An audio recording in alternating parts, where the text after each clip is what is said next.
LoveLore Library. Chapter 487. Yili frowned and said, "Could it be that after the poison in Prince's body is completely cured, Prince will still be unable to move?" Hearing this, Mo Xiaoyao held Yili's right hand tightly. Yili tilted her head and gave him a faint smile. Shenyang said, "That won't be the case." When the phoenix tail grass fire poison was planted in Prince's leg, it had some effect and opened up the meridians that were completely blocked. But Prince's injuries were not light, and it was an old injury from 10 years ago. How could there not be any hidden dangers? Now that he has just been cured, he is not used to it yet. When the poison in Prince's body is completely cured, I will prescribe some medicine to treat the old injury. In the future, it will only be a little troublesome when the weather is cloudy and rainy. Many people have this problem, it is not a big deal. Hearing Shenyang say this, Yili was relieved. Indeed, even if it was a serious injury like the one in her previous life, even after a long period of recovery, it was not guaranteed that there would be no sequelae. Not to mention that Mo Xiaoyao's injury had been there for 10 years. It was already a good result for his leg to hurt when it was cloudy and rainy. Nodding, Yili said, "Then I will have to trouble Mr. Shin." Shenyang packed his things and said with a smile, "Princess, you don't have to be so polite. After so many years, Prince has finally recovered. This one also has a load off my mind." Yili also knew that Shenyang had stayed in the Prince Ding mansion all these years because of Mo Xiaoyao's illness and because of the friendship between Shenyang and Mo Lufang. She did not say any more words of thanks. These years, Shenyang had done a lot for Mo Xiaoyao and the Prince Ding mansion. Verbal thanks would be hypocritical. The confidants in the Prince Ding mansion were all secretly happy that Prince's body was about to fully recover. But the entire Northwest was surging with undercurrents. When Tan Jiji's whereabouts and the news of the Imperial Jade Seal were suddenly leaked, although the Northwest was still calm on the surface, it was unknown how many people had secretly fought. Among them, the most unlucky person was Tan Jiji. Originally, Tan Jiji only wanted to come to the Northwest to pick up Shu Manlin and cause trouble for Mo Xiaoyao. Who would have thought that everything would go wrong after he entered the Northwest? First, he didn't even see Mo Xiaoyao and Yili. Then, his whereabouts and identity were suddenly exposed to the whole world. As a result, he had to deal with the people who came to ask for the Imperial Jade Seal and the whereabouts of the treasure every day. How could he have the energy to make trouble for Mo Xiaoyao? Tan Jiji also understood that his current situation was definitely due to Ding Wangfu adding fuel to the fire behind the scenes. But in the beginning, he was the one who did not speak of morality and planted the Imperial Jade Seal in the hands of Ding Wangfu. Now that he was the one who was harmed, he did not have the face to blame Ding Wangfu for adding insult to injury. In the dark night, Tan Jiji calmly looked at the black-clothed men in front of him who had blocked his path. He said indifferently, "I wonder which group of friends you are from. I wonder if I have offended you in any way." The leader of the black-clothed men said coldly, "Tan Jiji, there is no need to put on an act.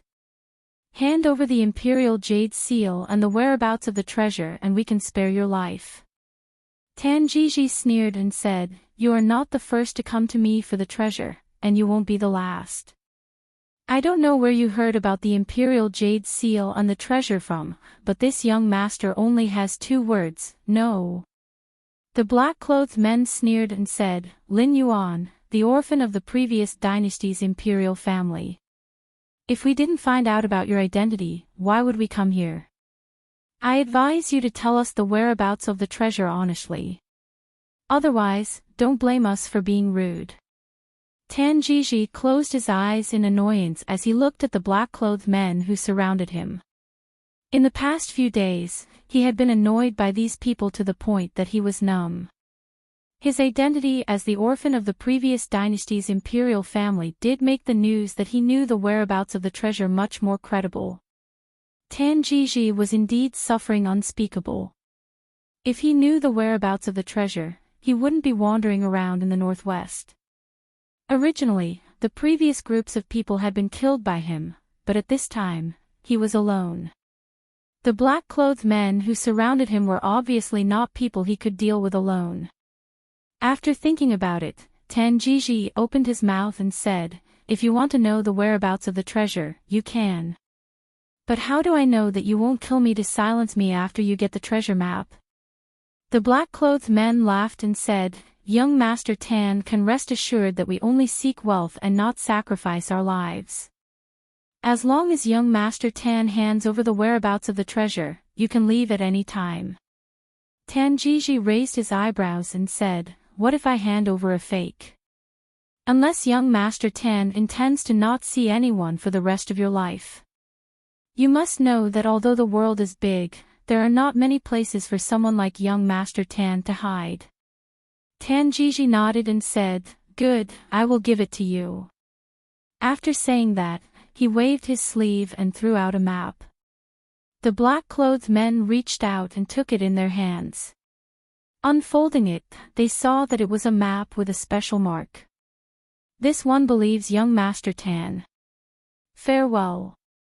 With a wave of his hand, he led the group of black-clothed men away. Standing in the open space, a cold light flashed in Tanjiji's eyes. He smiled faintly and said, "Since I have already given away a copy of the treasure map, it doesn't matter if I give away a few more copies. Isn't that right?" It seemed that in just a few days, the so-called treasure map of the previous dynasty's great ancestor had spread throughout the entire Northwest. It could be said that almost everyone with a bit of ability and influence had a copy of it. Naturally, the study of the Prince Ding mansion could not avoid the appearance of such a treasure map. Mo Xiaoyao only glanced at the treasure map before tossing it to Feng Zhiyao, who was beside him. Just by looking at Mo Xiaoyao's attitude, Feng Zhiyao knew that this so-called treasure map was most likely not the real deal. However, Han Mingxi was very interested in it. He stretched out his hand and pulled the map from Feng Zhiyao's hands to study it carefully. He had just been extorted by Mo Xiaoyao for hundreds of thousands of taels of silver. His heart was still hurt and he needed a large amount of income to make up for it. After thinking for a moment, Han Mingxi frowned and said, "Isn't this the place where Wang Fei fell off the cliff?" Even though the map was drawn somewhat abstractly, Han Mingxi was a businessman who often traveled outside. After looking carefully for a while, he was able to recognize the location marked on the map. Yili and Mo Xiaoyao had not expected that Tanjiji would hand over a real treasure map. The location was the Imperial Mausoleum that Dr. Lin had taken Yili to. Even though there was no Imperial Jade Seal or Great Ancestors treasure there, it was still a Great Ancestors Imperial Mausoleum. If it was just to deceive those who were watching him, the price was too high. Mo Xiaoyao smiled faintly and said, "Why do we care what he wants to do? In the Northwest, what can he do? Han Mingxi, if you are interested, you can come along and join in the fun." Hearing this, Han Mingxi's eyes lit up. He knew that Yili had once entered the Imperial Mausoleum. He hurriedly turned to Yili. Yili smiled and said, "There are indeed many valuable things inside. It can be considered a good Imperial Mausoleum, but if it's a treasure trove, it's still a bit lacking." Han Mingxi understood. This was an Imperial Mausoleum, not a treasure trove of legends. But that was fine. There were many treasures inside the Imperial Mausoleum. Han Mingxi was busy fighting with various factions for the treasures in the Imperial Mausoleum. In less than 2 days, Tanjiji, who had been pursued both openly and secretly, had delivered himself to the door. Chapter 488. Seeing Yili and Mo Xiaoyao once again, the arrogance on Tanjiji's face faded a lot. Seeing the two respectfully come forward to greet him, Yili smiled and asked, "It's been a long time, is Master Tan well?"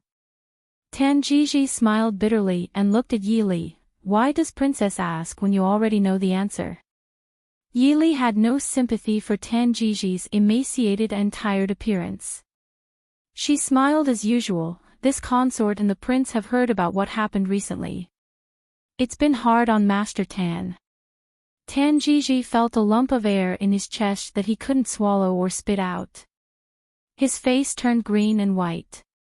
After a while, he recovered and cupped his hands to the two. This humble one asked to see you today because I agreed to take Lin away from the northwest.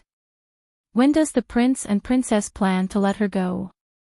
Yili smiled and said, anytime. Master Tan looks as if we're going back on our word. This consort also said that Princess Anxi is still in the northwest. It's not safe for Nanzhang's holy maiden to leave the prince's mansion. Since Master Tan insists, this consort can't persuade you otherwise. But the safety of Nanzhang's holy maiden after she leaves the prince's mansion has nothing to do with the Prince Ding mansion. Tanjiji said in a low voice, of course.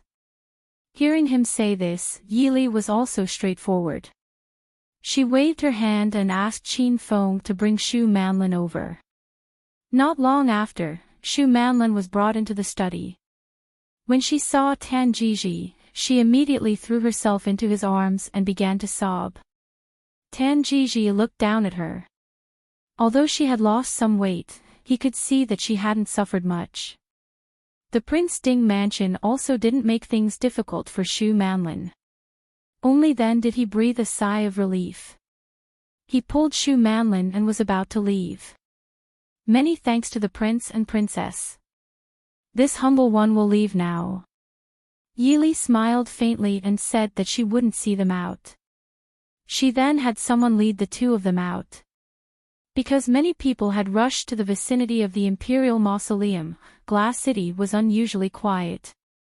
Only then did Yili take some time out of the city to inspect Qi Lin's base. This was the first time Yili had left the city after returning to Glass City. Qi Lin's encampment was located in a secluded valley 15 kilometers away from Glass City. The encampment was similar to the one she had built near the capital, but it was much larger and there were many more training programs. This was something that Qin Feng had figured out with Zhuo Jing, Lin Han, and the others. The moment Qin Feng, Zhuo Jing, and the others accompanied Yili into the valley, they saw a few young men lined up neatly in a wide open space. They raised their right hands in front of their chests and bowed to them. Greetings, Princess Consort. Yili looked over and immediately saw Su Qingfeng standing in the front row. He was wearing the same gray shirt as the Qi Lin beside him. His expression was solemn, and he could not help but smile faintly. Rise. Yili walked to the center of the encampment and stood still. She looked at the hundreds of handsome Qi Lin members in front of her and her eyes were filled with gratification. Today, everyone's training for the past few months will end here. At the same time, the final round of the assessment will begin now. Does everyone have the confidence? Yes. Everyone shouted in unison. Yili nodded in satisfaction. Very good. Now, I order that the content of this assessment is: first, march 120 kilometers to the west. You are required to arrive at the designated location by tomorrow morning. Second, with the destination as the center, capture all non-northwestern civilians and armed people within a radius of 10 kilometers. If anyone resists, kill them on the spot. Third, all the following people must be captured alive and not harmed. The name list will be given to you later. Everyone will move in groups. If one person in the group fails, everyone will be eliminated. Understood. This subordinate obeys. All the Qi Lin members responded in unison. Their eyes flashed with excitement and excitement. After more than half a year in this valley, they had all kinds of training that they had never heard of before. Now, they were even more eager to go out and have a look. They wanted to know how strong they were. Yili nodded in satisfaction. She smiled and said, I wish you all the best. Qing Feng stepped forward and asked people to bring the various kinds of equipment and weapons that the Qi Lin members needed. He looked at his subordinates coldly and said, "Listen to the princess's order clearly. In addition, I want to add some rules. If you mistakenly capture and injure civilians, you are eliminated. If you hurt the mission target, you are eliminated. If you let the mission target escape, you are eliminated." Dismissed. This subordinate understands. The Qi Lin members responded loudly. Then, they quickly divided into dozens of small groups and rushed to their destinations. Yili and the others stood in the same place and watched their voices disappear in the valley. Shuajing frowned and said, "Princess, according to the Shadow Guard's report, there are at least thousands of people gathered around the Imperial Mausoleum. Is it okay to only send these people?" Yili turned around and looked at Shuajing with a smile. She said, "Although they haven't finished their training, they are already much better than you." Shuajing, you don't believe them. Qin Feng, what do you think? Qin Feng said seriously, if they can't even do this, then this subordinate would rather send them all back and choose someone else to train. Princess, please don't worry. This subordinate promises that these people won't disappoint you. Yili nodded and said, very good. Then let's go. Let's see how their training is going. In the mountains near Hangzhou, it could be said that it was much more lively than Glass City these days. Although so many people suddenly gathered here, many people knew that something was wrong. They were probably fooled by Tan Jiji. But the charm of the Imperial Jade Seal was irresistible to most people. Originally, everyone just stayed in the dark and didn't interfere with each other's business. But one afternoon, when a group of people finally found the entrance to the Imperial Mausoleum, this place really became lively. Probably because they already knew about the Imperial Mausoleum, this time, many people brought along many tomb robbers. So it wasn't surprising that the entrance near Hangzhou could be found. But the entrance near Hangzhou could only be used to leave and not enter. Needless to say, it would take a lot of manpower to break through the door. If they weren't careful, they could collapse the entire tomb or even the underground palace. At that time, the losses would outweigh the gains. So the people weren't in a hurry. In the end, everyone even had the intention of working together to solve the problem of the entrance. Han Mingxi didn't go up to join in the fun. Everyone knew that he was a member of the Prince Ding mansion. Even if he wanted to go up, they probably wouldn't welcome him. So he just brought a few of his subordinates and followed from a distance, preparing to take advantage of the situation when the time was right. After all, the Imperial Mausoleum was so big. It was impossible for all these people to be in the air. But there was one thing that Han Mingxi was secretly puzzled about. Even if this place was some distance away from Glass City, the prince and Wang Fei couldn't be completely unaware of the situation here. They actually left such a golden mountain and these people alone. It wasn't like Prince Ding's style and temper at all. Big brother, what do you think about this? Han Mingxi came back to his senses and asked Han Mingyue, who was sitting next to him. Ever since Su Zuodi died, Han Mingyue had been unable to recover. Mo Xiuyao and Yili naturally couldn't be bothered to care for him because of Han Mingxi. They just threw him to Han Mingxi to take care of. No matter if it was for the sake of their brotherhood and Han Mingyue's life, or for the safety of the Han Mingyue clan, Han Mingxi would take good care of Han Mingyue and not let him cause trouble. These days, Han Mingyue had been staying in Han Mingxi's fu and didn't come out. Right now, he was completely pale and lifeless like a moving corpse. He didn't have the grace of Master Mingyu in the past. Han Mingxi really couldn't stand it anymore. This trip to the Imperial Mausoleum was his personal matter, so he dragged Han Mingyue along. Chapter 489. Perhaps because he did not hear Han Mingxi's question, Han Mingyue's eyes moved slightly, but he did not answer. Han Mingxi did not expect this big brother to give him any advice. He only hoped that he would not cause trouble and live well. That way, he would not let down his big brother's education and the ancestors of the Han family.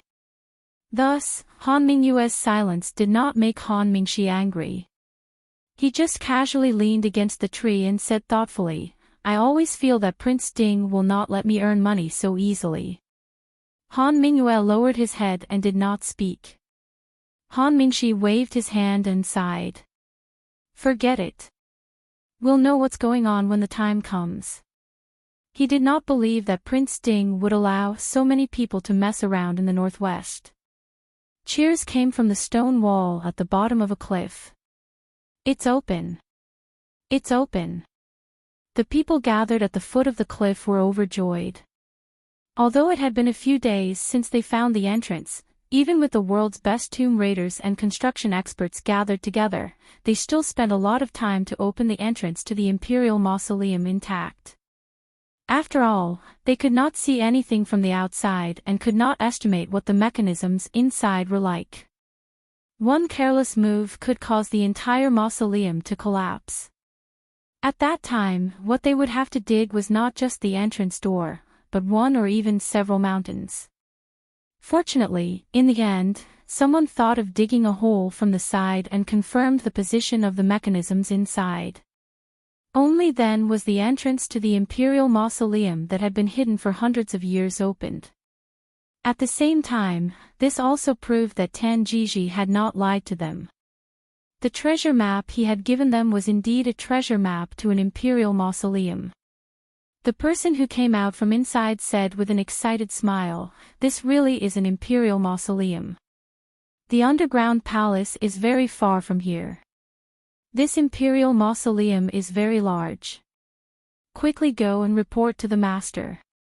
Not long after, the people from all sides had arrived, and no one was left behind. Lei Tingfeng frowned as he looked at the entrance in front of him and asked, "This is the entrance to the Imperial Mausoleum of the previous dynasty's founding emperor? Isn't that a bit too stingy?" Someone in the crowd stepped forward and said, "Prince, you may not know, but this mausoleum is different from other Imperial mausoleums. From the very beginning, there was no plan for future generations to pay their respects. That was why the entrance appeared in such a remote place. It was probably prepared to prevent tomb robbers.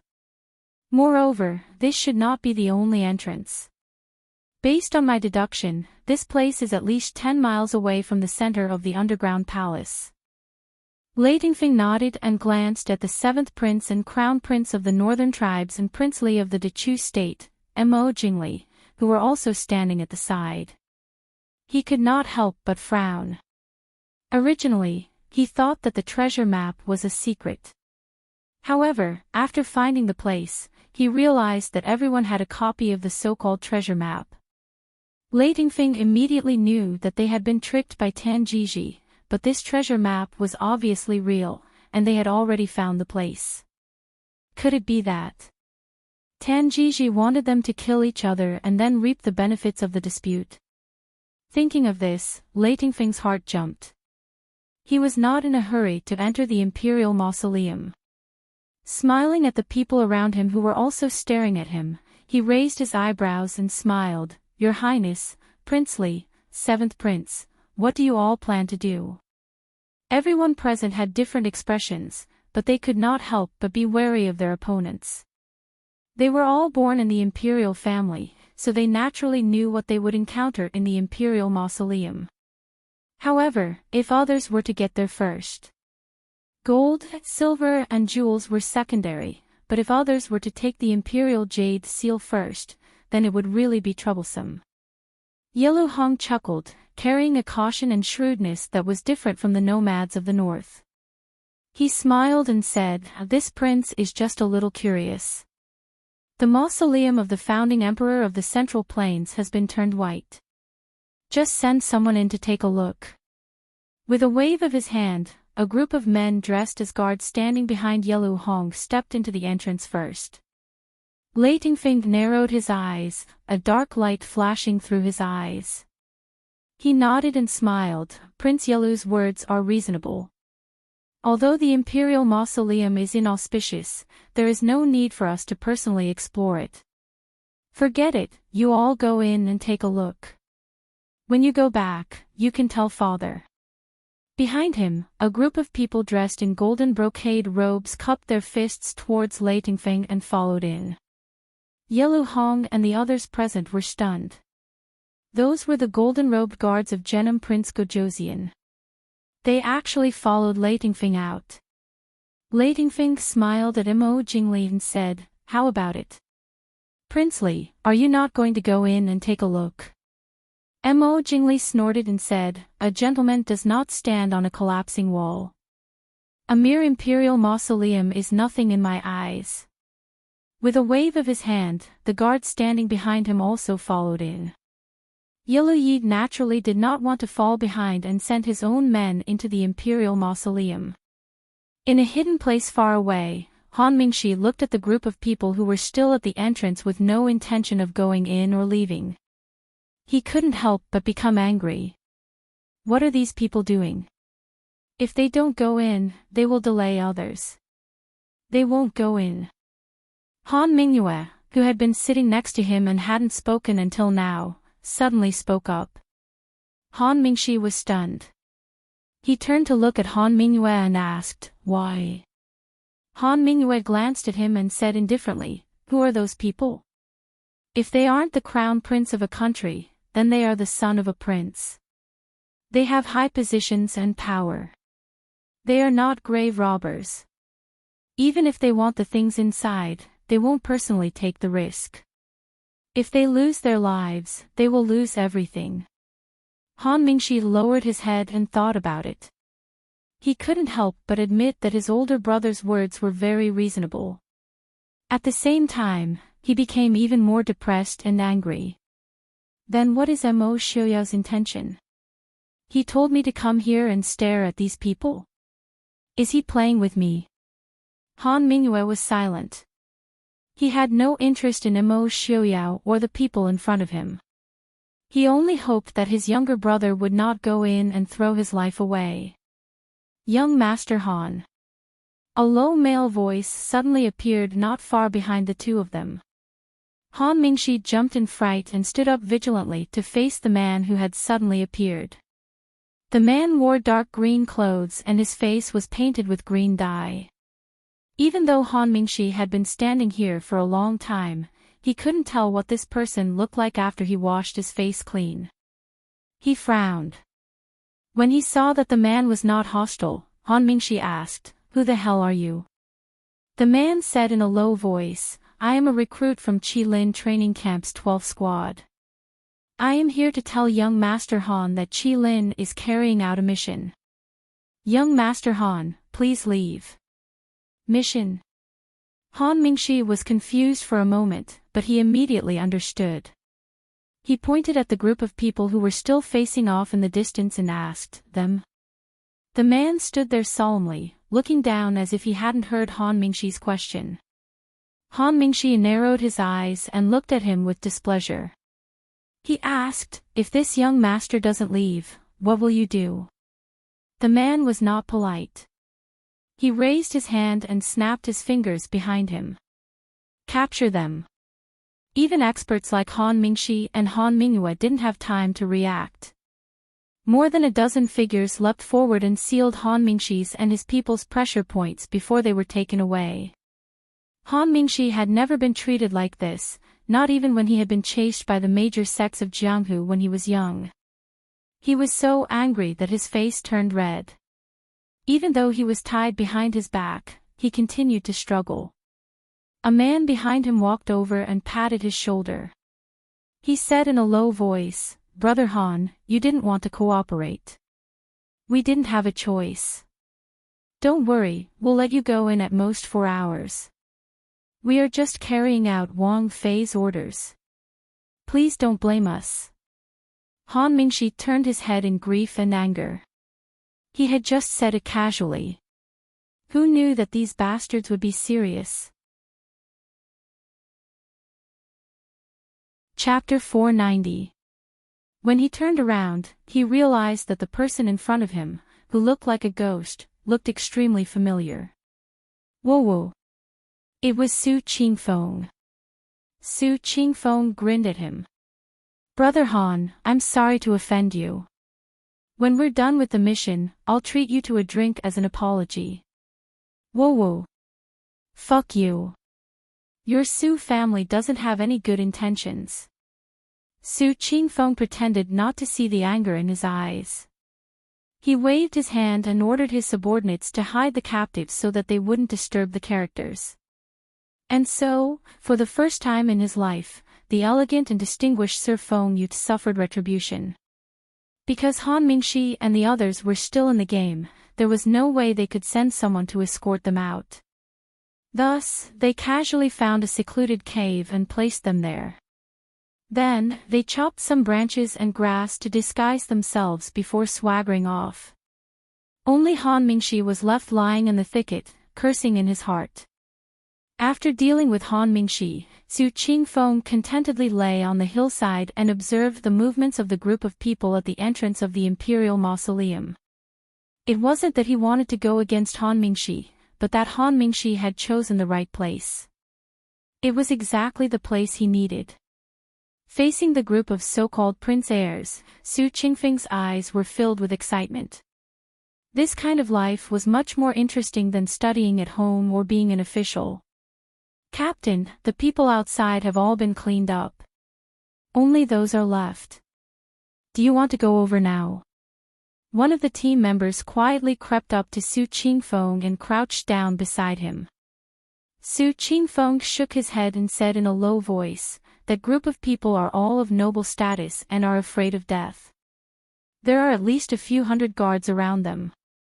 And that Lei Tingfeng, Yelu Hong, Yelu Yi, and Mo Jingli are all considered experts. If we let one of them escape, all our previous efforts would be wasted. When the others arrive, we'll act together. We were the first to arrive." Why? The young and energetic soldier was unwilling to give up. They were the first to arrive. If they could catch these people themselves, they would be the undisputed first place. Su Qingfeng raised his hand and slapped him on the forehead. There are only a dozen of us. It's not easy to deal with so many people face to face. What if one of them got away? Don't forget Princess Consort and Commander Qin's request. Capture or kill all of them. If one escapes, it will be considered a failure. The soldier rubbed his head and lay down obediently. Not long after, something flashed on the opposite hill. Su Qingfeng's eyes lit up. He bit on the grass and said with a smile, "Look, who's here?" The soldiers got up and looked around carefully. They had chosen a good position. Not only could they see the target in front of them clearly, they could also see the cliffs on both sides of the hill. The soldier chuckled and reported to Su Qingfeng, "Squads 1 to 16 have arrived." The 7th and 15th teams blocked the upper and lower reaches of the river. The others are scattered around. Su Qingfeng nodded in satisfaction. "Tell the brothers to get ready. Follow the original plan and surround these people with the other pairs of brothers. Push towards the center and don't let anyone get away. After all the squads have gathered, Vice Captain will take command. This captain and the other captains will work together to catch those guys." "Yes." Below the cliff, Lei Tingfeng and the others were still carefully probing and guarding against their opponents. They didn't know that a group of people had quietly gotten rid of the thousands of people they had stationed nearby and were slowly approaching them. Lei Tingfeng leaned against a large tree and sat. His gaze would occasionally sweep past Yelu Yi and the others. He was calculating in his heart if the person who took out the Imperial Jade Seal in the end wasn't one of his own people. Would the people he brought be enough to take back the Imperial Jade Seal? If it was one of his own people who took the Imperial Jade Seal, how would they escape from the encirclement? While he was thinking about this, the others naturally weren't idle either. So when he raised his head this time, he met Mo Jingli's vigilant gaze. Lei Tingfeng gave Mo Jingli a friendly smile, but was only met with silence and disregard. Lei Tingfeng didn't mind this. He and his father had already analyzed Mo Jingli's character. They both had the same goal and thought that this person wouldn't amount to much and wasn't a cause for concern. Finally, a sound came from the tomb. Everyone immediately stood up and stared nervously at the exit. Very quickly, someone rushed out. His sorry appearance let everyone know that the danger they encountered in the Imperial Mausoleum wasn't ordinary. Mo Jingli stepped forward and grabbed the person he sent in. He asked sternly, "Did you find the Imperial Jade Seal?" "Prince. We were deceived by Tanjiji. Inside, there's no Imperial Jade Seal inside." The guard grabbed Mo Jingli until it hurt, but he still insisted on reporting. Everyone's expression changed. Very quickly, another person rushed out, but the news they brought back was more or less the same. Yellow Hong's people brought back the fake Imperial Jade Seal, but the word "fake" at the corner of the Imperial Jade Seal seemed to be mocking them, causing everyone's eyes to hurt. Tanjiji. Mo Jingli gritted his teeth. Everyone else's expression was just as gloomy. Especially when they heard that although the burial items inside were precious, most of them were large and hard to move. Their expressions became even uglier. Lei Tingfeng was also very straightforward. Since they didn't find anything, he immediately went to Li City to report to his father. He gave a light snort and said clearly, "Let's go. Return to the city." The guards that were originally hidden not far away didn't respond. Lei Tingfeng immediately felt that something was wrong and his expression became even uglier. The others naturally also felt that something was wrong. Mo Jingli said sternly, "Someone come." Only his voice echoed at the bottom of the cliff. The hundreds of guards that were originally hidden in the shadows didn't move at all. Until a clear and low laugh came from not far away, in the northwest, digging up a grave without the owner's permission. "You all have the guts to quickly surrender and wait for the princess consort to deal with you." Mo Jingli sneered and said, "Could it be that this grave belongs to Mo Xiuyao?" The other party replied with the same sneer, "Although this grave doesn't belong to the prince, it is still on the prince's land. Also, you are all descendants of the nobles of various countries. To be able to do something as lowly as digging up a grave, it really makes me admire you. But even if you all like to do this kind of thing, you shouldn't do it in the northwest. Do you really think that our prince doesn't exist anymore? I will count to 3, then come over and surrender yourselves. Otherwise, don't blame us for being impolite." Lei Tingfeng smiled and said, "I still haven't asked which general you all are under. Could it be Princess Ding's subordinate, Qi Lin? If that's the case, this humble prince would like to experience a thing or two." Yellow Yi stepped forward and said with a smile, Genom of Gojoseon is right. This humble one would also like to experience Qi Lin's skills. Yellow Hong and Mo Jingli exchanged glances and also prepared to face the enemy. Yi Li's subordinate, Qi Lin, had appeared too quickly and too mysteriously. It would be good if they could use this opportunity to probe their background. "Then I'll have to offend you." As soon as the voice fell, more than 10 figures suddenly leapt into the air and pounced on the crowd. They didn't rush forward like normal people and engage in a chaotic battle. Instead, it was as if they had been arranged in advance. Several of them surrounded one person and began to attack. As for the other guards, they were quickly eliminated by the Qi Lin. After the other Qi Lin dealt with the surrounding guards, they didn't step forward to participate in the battle.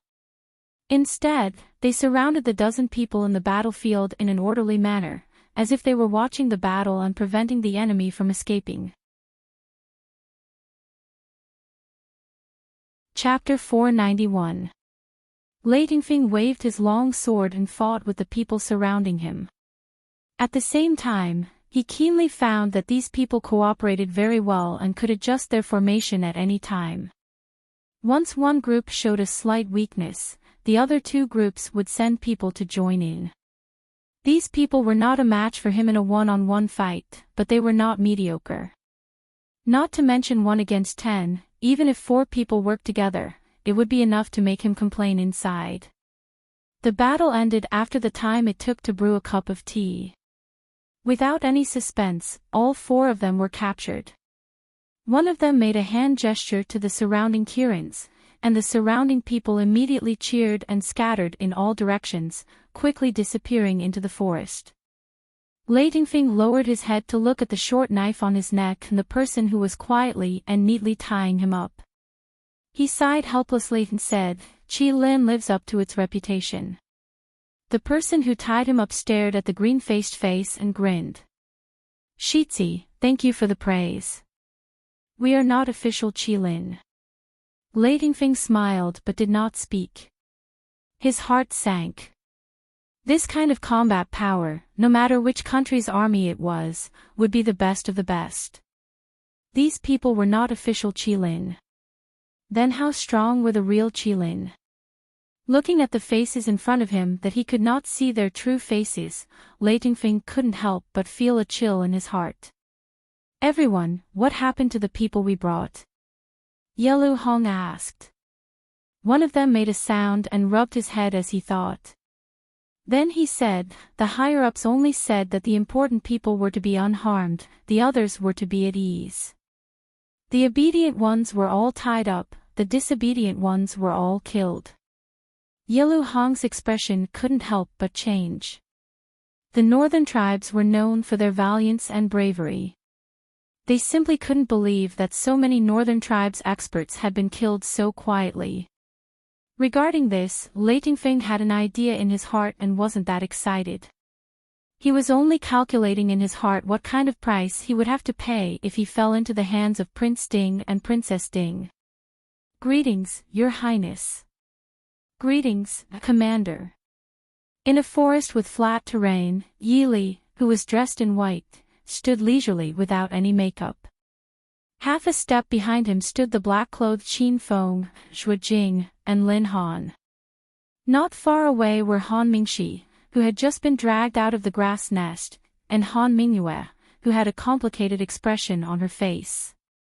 Yi Li looked at the soldiers in front of her who were still in high spirits even after a day and night of marching and fighting.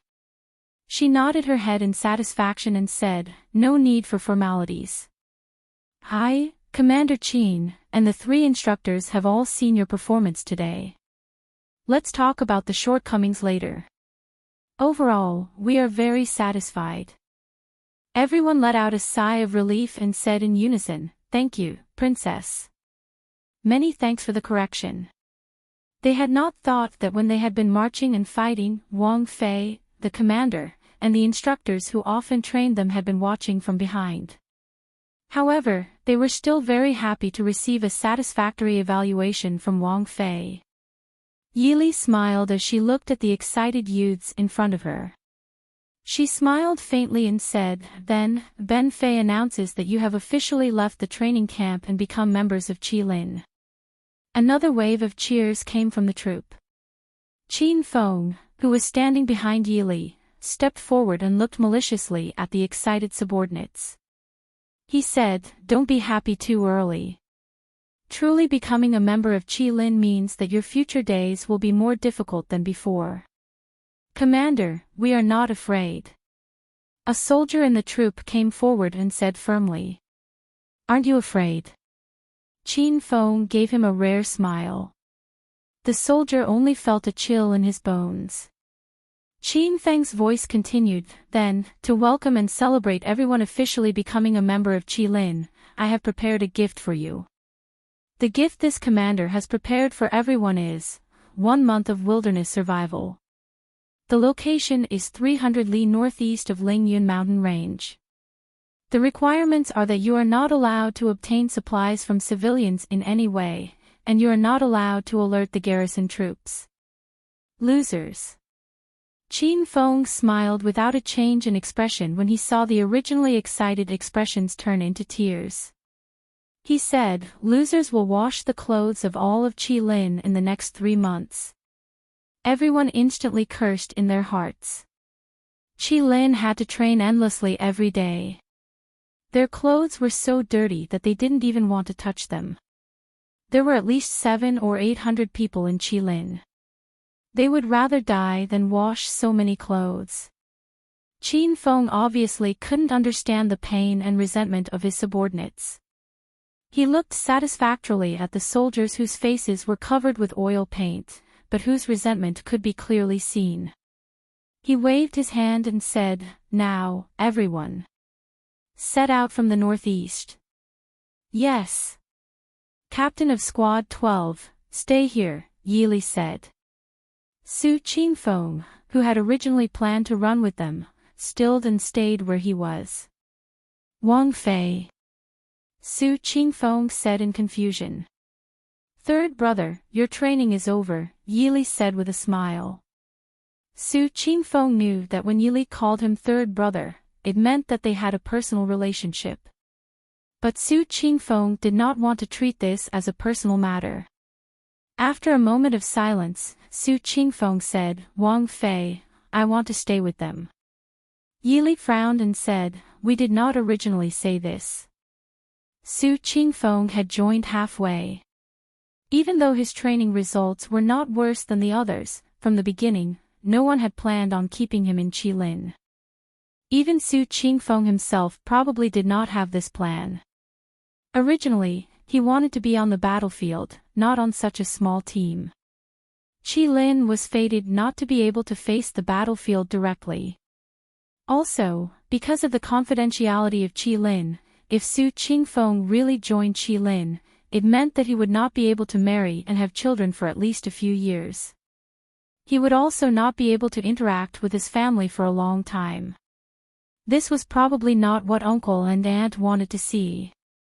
Su Qingfeng said seriously, "I have made up my mind. I do not think I am worse than anyone else. Wang Fei, please give me a chance to prove it." Yili frowned slightly and looked at Qin Feng to ask, "Qin Feng, what do you think?"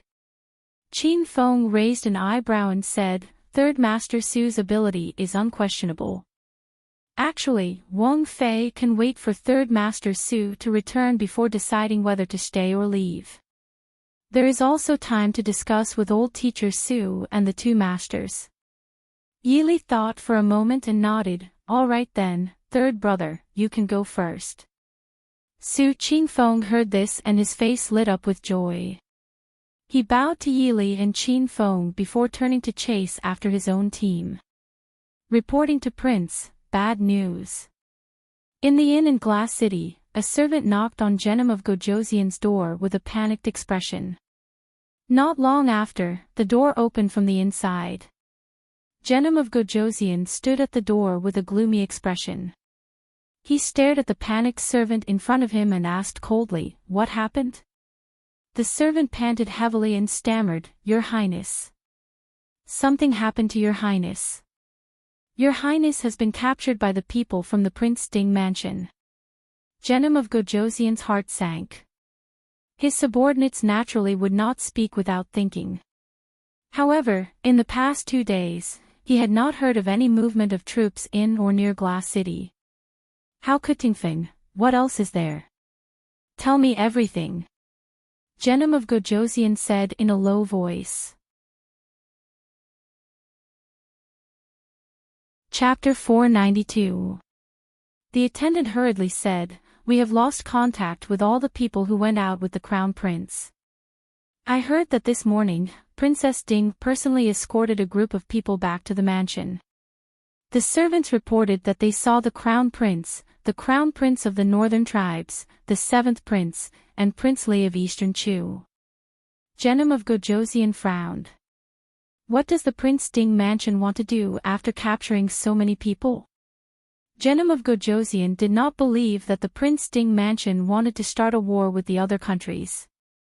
No matter how powerful the Mahist army was, they would not be able to withstand the combined attack of the 3 countries.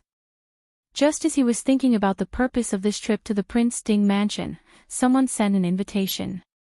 Prince Ding, Princess Ding invites the prince to the mansion for a chat. Jenim of Gojosian took the invitation and said calmly, I understand. You may leave. After dismissing the servant, the attendant standing by the side asked carefully, Prince, are we going? Jenim of Gojosian looked at the elegant invitation in his hand and sneered, Dingfeng is in their hands. How can we not go?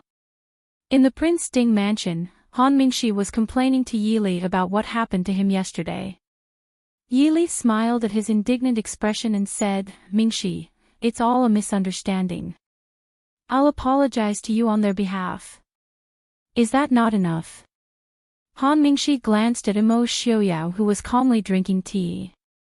He snorted and muttered, what misunderstanding? Someone is clearly plotting against me. He clearly knew that Qi Lin's people wanted to capture people, yet he still told him that he could go there to make a fortune. He clearly had bad intentions. He was also an idiot. He actually believed that Imo Xiaoyao would give him directions to make money. Imo Xiaoyao clearly only knew how to exploit him. Yili covered her mouth and laughed, Mingxi, this is really a misunderstanding. I made the decision to hire Qi Lin at the last minute. Even Prince doesn't know about it. Han Mingxi knew that Yili wouldn't lie to him about such a trivial matter, so he just snorted and admitted that he was unlucky. Imo Xiaoyao put down his teacup and looked at him with raised eyebrows. Even so, didn't you also get quite a lot? What is there to complain about? The people that Lei Dingfeng and the others sent in could be said to have helped them remove most of the traps in the imperial mausoleum. Later on, they entered the Prince Ding mansion without any obstacles. Naturally, Han Mingxi had also benefited a lot from this.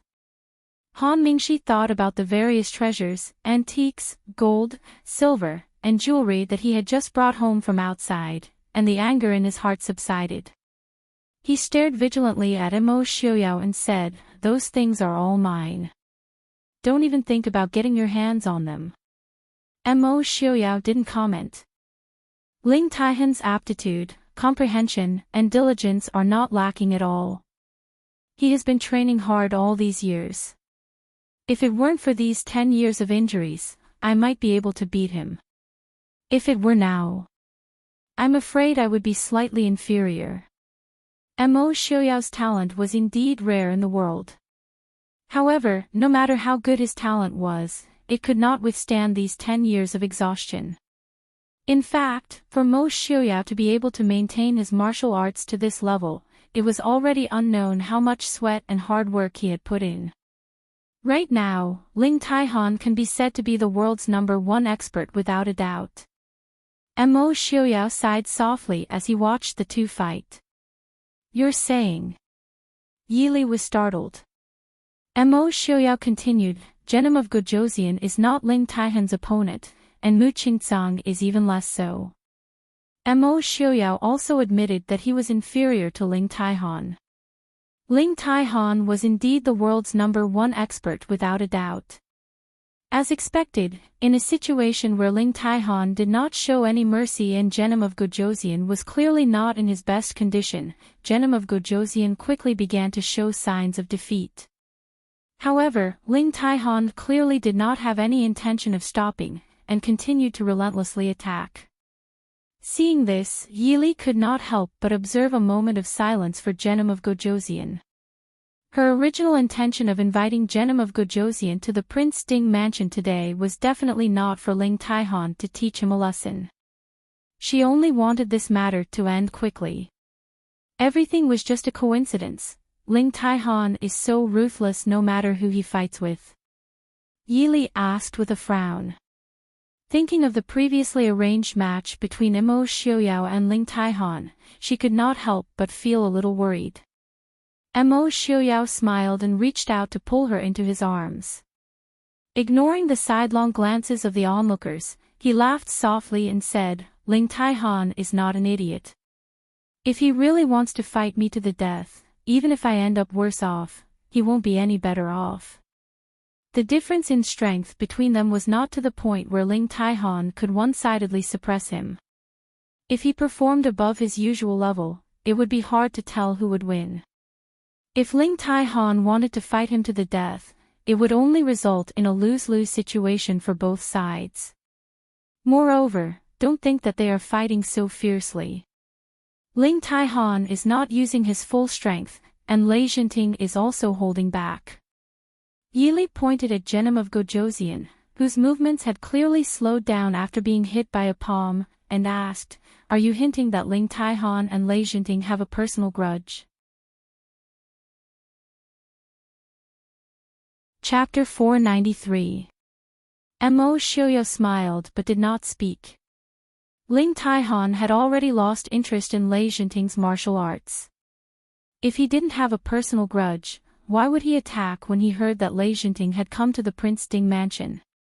When the show was almost over, Mo Xiuyou thought that he couldn't let a guest of the Prince Ding mansion be killed in the mansion. He laughed loudly and said, "Genom of Gojoseon, Pavilion Master Ling, since the sparring is almost over, why don't we all stop?" Ling Taihan swept a glance over and then took a step back. He landed on the top of the wall and looked down at Genom of Gojoseon.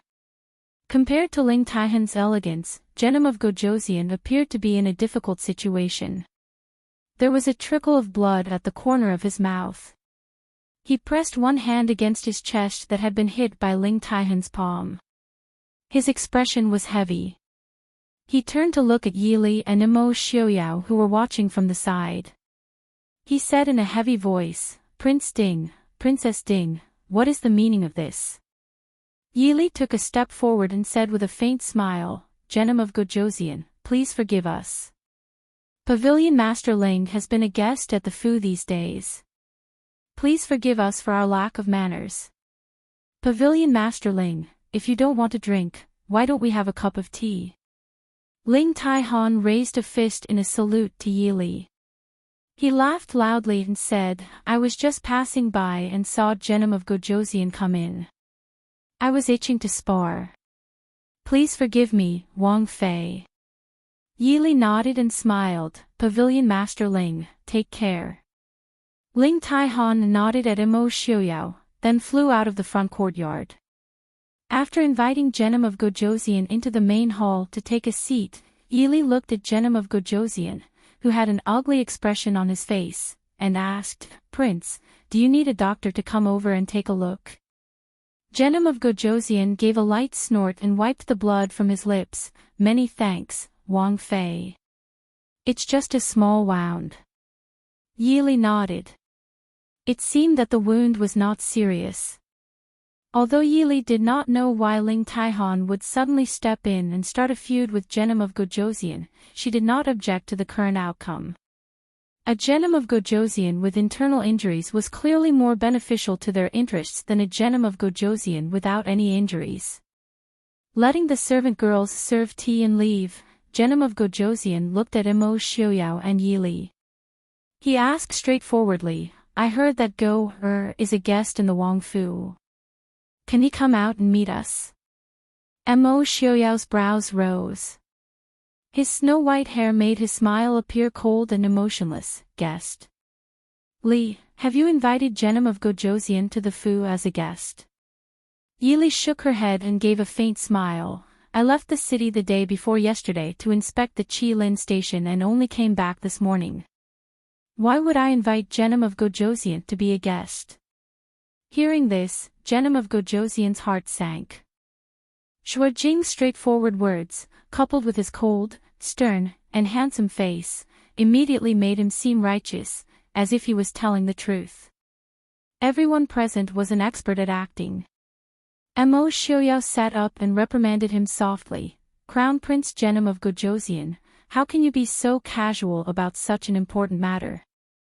Why aren't you going to investigate? Go and come back quickly." Shuojing responded and immediately retreated to investigate.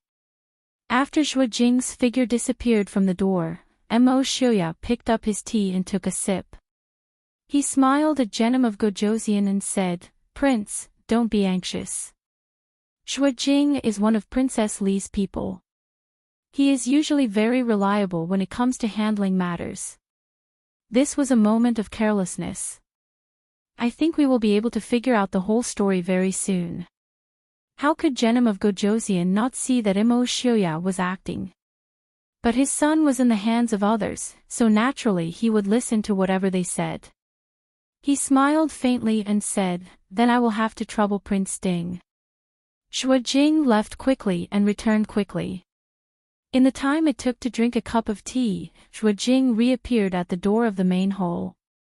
Stepping into the main hall, Shuajing stepped forward and bowed to Yili and Imo Xiuyao. He opened his mouth to ask for forgiveness. This subordinate has failed in his duty. Please forgive me, Princess Consort and Prince. Just now this subordinate went to the prison to investigate. That is indeed Crown Prince Genom of Gojosian. Imo Xiuyao raised his eyebrows and said, "If that's the case, why don't you ask the Crown Prince to come out?" Shuajing said awkwardly, "This. If you have something to say, just say it." Yili said. Shuajing said, "After we capture those people, we will hand them over to young Master Feng San." Young Master Feng San said that he hates people who steal tombs and dig tombs the most. Young Master Feng San said that according to the law, those who steal tombs should be flogged 100 times and exiled to the border. According to the law, those who steal tombs should be executed. If a prince breaks the law, he will be punished the same as a commoner. Therefore, young Master Feng San is unwilling to hand over the criminals to this subordinate. This subordinate has failed in his duty. Please forgive me, Princess Consort. Looking at Genom of Gojosian, who was sitting on the side with a green face, Yili smiled apologetically and said, "Feng San has participated in the drafting of the laws of Li City and the Northwest under the prince's orders. As the saying goes, a new broom sweeps clean 3 times. It is inevitable that he is a bit slow in thinking. Please forgive me, Prince." She turned to Shuajing and said, "Ask Feng San to come over." "There is no need to. This subordinate, Feng San, requests to see the prince consort." Before Yili finished speaking, Feng Xiao's voice came from outside the door. Chapter 494. Genom of Gojosian's expression was extremely ugly. If Crown Prince Genom of Gojosian was really beheaded for grave robbing, then Jinan Palace and the West Hill would really lose face. However, Feng Xiao still made it sound so dignified that no one could refute him. Because grave robbing was indeed a crime, whether it was in the West Hill or in the Dechu state. But to put it bluntly, this crime was actually targeted at ordinary people and grave robbers. Even if the royal family dug up the tombs of the previous dynasty, who could do anything about it? But now that Lei Tingfeng was in the hands of Imo Xiuyao, this crime was something that no one could do anything about. Feng Xiao continued his impassioned speech. The Northwest has just been established, and the code of law is not complete yet. It should be punished severely as a warning to others. Moreover, grave robbing is a serious crime that ignores human ethics and disturbs the spirits of the dead. Although it is the imperial tomb of the previous dynasty, if it is not punished severely, it will inevitably give the impression that the Northwest has no human ethics. Prince, please reconsider. Genom of Gojosian sighed deeply in his heart, knowing that he was going to fall today no matter what. He stood up and saluted Yili and Imo Xiuyao. "My son acted recklessly and committed such a heinous crime.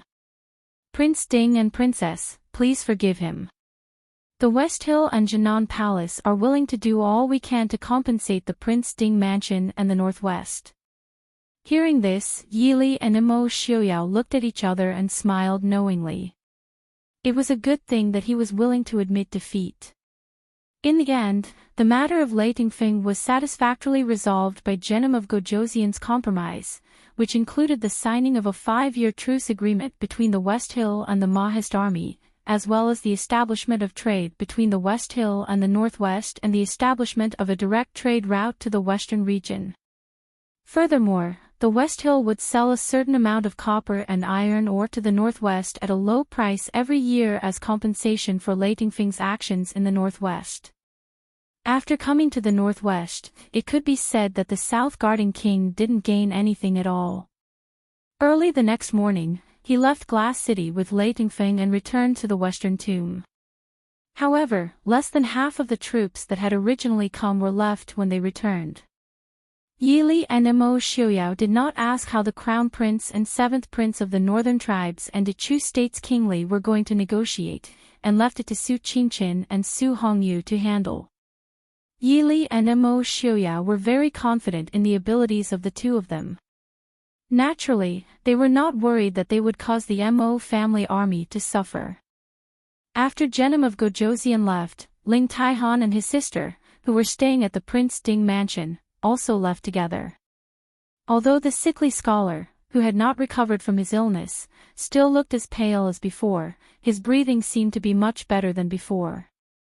Ling Taihan and Lang Luyue still seemed to be strangely stiff, but that had nothing to do with Yili. In a few days, Su Qingqin and Su Hongyu had settled the remaining people. This time, the Mahist army had not only obtained numerous substantial benefits, but also made the nobles of the various countries understand a principle. Even if the Mahist army now only occupied less than 1/6 of the Dechu state's territory, they were still not to be offended. Ever since Mo Xiuyao announced that he was cutting ties with the Dechu state, the shaky balance between the various countries was once again maintained. Reporting to Wang Fei, Li Wang and Li Wang Fei have come to bid farewell to Wang Fei. After sending away a large group of troublesome people, Yili was free and played with Mo Xiaobao. Mo Xiaobao, who had been pregnant for almost 2 months, had become even more adorable. His white and chubby little face had 2 large black crystal eyes. Every time he looked at Yili with those watery eyes, she couldn't help but hug him and kiss him. Hearing Qing Wan's report, Yili sat up and raised an eyebrow as she asked, "Bid farewell to me?" How come she didn't know that in the eyes of outsiders, she, the Princess Ding, was more important than Prince Ding? If it was because of her relationship with Yi Ying, then from the beginning to the end, she and Yi Ying had never had a sisterly relationship. Qing Wan nodded and said, "Li Wang Fei did say that." Prince and second young master Su left the city early in the morning. They probably won't be able to come back in time to send Li Wang off. Yili smiled. Mo Xiuyao clearly knew that Mo Jingli was leaving today. If he had the intention to send him off, he wouldn't have left the city. Thinking about it, Yili waved her hand and said, "Forget it, Li Wang and Wang Fei can wait in the reception pavilion." Qing Wan accepted the order and left. Yili changed her clothes before turning to leave. Before she walked out of the inner room, Mo Xiaobao, who was behind her, started to cry out. No one could understand what he was saying. Hearing the sound, Yili turned back to look. The little meatball was lying in his swaddling clothes. He reached out his little hand and smiled cutely at Yili. His little mouth kept babbling in a language that no one else could understand. Mother Lin smiled and said, "Little Shitzi is afraid that he can't bear to part with Wang Fei." Yili looked at Bao Bao's expression and felt very guilty. Bao Bao had been born for almost 2 months, but she didn't spend much time with him. Sometimes, not seeing him for 1 or 2 days was common. It was rare that Mo Xiaobao could still smile at her so intimately every time he saw her. Carefully carrying Bao Bao out of the cradle, Yili smiled gently and said, "Bao Bao, be good. Go out with Nyangqin, okay?" Although it was only the 8th month, the weather in the northwest was already cold. When Mother Lin heard that Yili wanted to carry Mo Xiaobao out, she hurriedly added a soft and warm blanket over him. She carefully reminded Yili not to let the little heir catch a cold from the cold wind. Yili complied and carried Mo Xiaobao out of the room. Yili carried Mo Xiaobao into the parlor but only saw Mo Jingli sitting in the parlor in a daze. Yi Ying was nowhere to be seen. Yi frowned in displeasure. Calling the servant girl who was standing at the door, she asked, "Where did Li Wangfei go?" The servant girl respectfully replied, reporting to Wang Fei, Li Wangfei said that she wanted to go out for a walk and went to the garden. Nubi will go invite her over now. Yi nodded but was stopped by Mo Jingli who had stood up. Wait a moment, there's no need to calling her. Yi, I have something to discuss with you alone. Yi turned to look at the man who was still looking at her with a cold and arrogant expression. She found it funny. Waving her hand to dismiss the servant girl, Yi stepped into the hall and asked, "What does Li Wang want to discuss with Ben Fei?" Mo Jingli frowned as he looked at Mo Xiaobao in Yi arms and Wei Lin and Qing Yu who were following behind Yi. He said in displeasure, "I want to discuss with you alone." Yi looked at him in confusion. There are no outsiders right now. If you have something to say, just say it. Mo Jingli also understood that Yi would not be alone with him. He could only swallow his anger and sit back down. Yi sat down on the main seat and carefully placed Mo Xiaobao in her arms. She lightly touched his little hand, causing Mo Xiaobao to giggle and reveal a toothless smile. This warm scene between mother and son was an eyesore in Mo Jingli's eyes. He gave a soft snort and looked at Yi to say, "I was wrong to break off the engagement. I apologize to you here." Yi stilled and looked in confusion at the solemn Mo Jingli. She turned to look at Wei Lin and Qing Yu. Was Mo Jingli's brain damaged? Wei Lin and Qing Yu also looked like they had seen a ghost. This was not the first day they knew Li Wang. If it was said that he would play some dirty tricks, they would believe it. But if it was said that he would apologize in person, no one had ever seen him do it before. Seeing the disbelieving expressions of the three, Mo Jingli's expression became even uglier. Yi was not in the mood to talk about the past with him. She just wanted to get rid of him as soon as possible. So she gave a faint smile and nodded, saying, "It's already in the past. Li Wang does not need to mind it." Mo Jingli looked seriously at her and said, "How can I not mind it? I've already investigated the matter in the past. It was Yi Ying who deliberately ruined your reputation in order to enter Li Wang Fu. If it wasn't for this, you would be Li Wang Fei right now." Yi instantly felt speechless. At the same time, she felt that she was stupid to think that Mo Jingli would change after experiencing so many things in the past 2 years. Chapter 495. King Li, I think there is a problem that you have never thought of. If I am not willing to break off the engagement, do you really think that the engagement will be broken off so easily? That was the engagement that the late emperor had personally bestowed. How could it be broken off so easily? What do you mean? Mo Jingli looked at Yi with dissatisfaction. From Yi's words, he could naturally hear the disdain towards him. Yi gently hugged Mo Xiaobao and said with a faint smile, "Nothing much. This consort just wants to tell your Highness King Li that what has happened has already happened. There are no ifs in this world and there is nothing that should happen. If King Li does not have any other matters, then please leave. Prince is leaving the city for business this morning and will not be sending King Li and Princess Consort off." Mo Jingli unwillingly stared at Yi and said, "You are I's Princess Consort." Yi raised her eyes and looked at him indifferently. "Then what does your Highness want? You come with I and I guarantee that you will become King Li's Princess Consort," Mo Jingli said. Yi calmly looked at Mo Jingli for a long time before she sneered in disdain. Sensing the disdain and contempt in Yi's laughter, Mo Jingli said with a bit of anger and embarrassment, "What are you laughing at?" Yi stopped smiling and calmly asked, "Your Highness King Li, do you dare to take me away from Glass City?" Hearing this, Mo Jingli's expression changed. She quickly glanced at Wei Lin, who was standing behind Yi, and her face turned green and white. Yili leisurely leaned back in the chair and hugged Mo Xiaobao while teasing him. She said with a smile, "What does King Li mean by saying this? Or is it that King Li's courage and daring have reached the point where you dare to steal Princess Ding in the northwest? If it is really like this, then this consort will have a whole new level of respect for you. But even if it is like this, why should this consort go with you? Princess Li. Does this consort care if it's very valuable?" Mo Jingli clenched his fists tightly and stared at Yili. "Is Mo Xiaoyao that good to you? You'd rather follow him regardless of everything? He's just using you." Yili raised her eyebrows and said with a faint smile, "Xiaoyao is naturally good to me.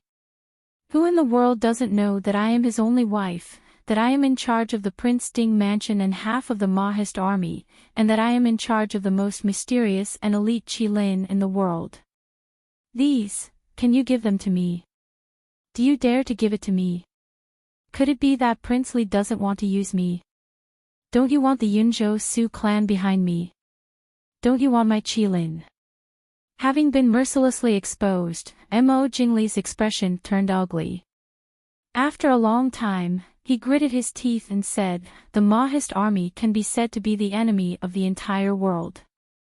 Yili, I am doing this for your own good. Don't be ungrateful."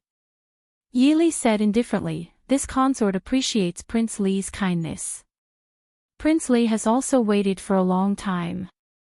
The two of you should leave as soon as possible. This consort won't see you off." Everyone turned their eyes to the door. Ying had appeared at the door at some point and was staring at them with a strange expression. Mo Jingli's face flashed with a trace of uneasiness. He stood up and said, When did you come back?" Ying stared at him for a long time before saying indifferently, "Just now." "Your Highness, now that you've said your goodbyes to third sister, shouldn't we set off now?" Mo Jingli looked at Yili with some reluctance, but saw that Yili was playing with the baby in her arms. He nodded and said, "Let's go." Without saying goodbye to Yili, he walked past Ying and left. Ying looked back at Yili and said with a complicated expression, "Third sister, goodbye." Yili nodded and said quietly, "I won't see you off." After Ying walked out of the door, Yili sighed softly. Qingyu, who was serving beside her, comforted her softly, "Prince Li has always been self-righteous. Why should Princess be angry with him?" Yili shook her head and said with a smile, "I'm not angry with him. I'm just a little emotional." When Ying was still in the boudoir, she was so proud and spoiled. But now... Actually, when Mo Jingli said that Yili would become Prince Li's Di-Fei, Ying was already outside the door. If it was in the past, Ying would have cried and made a fuss. But now, when faced with this kind of problem, Ying had learned to remain silent. It seemed that there was no one in this world who would never change. Qingyu said with a smile, "In the past, fourth young miss was the daughter of the minister, the younger sister of the Jiaoyi. She was also a famous beauty in the capital. Naturally, she was insufferably arrogant. Moreover, Prince Li was only an ordinary prince at that time. But now, Prince Li occupies half of the most prosperous part of the Dechu state and is on par with the emperor. The Yi family has long declined. How could fourth young miss dare to make a fuss with Prince Li?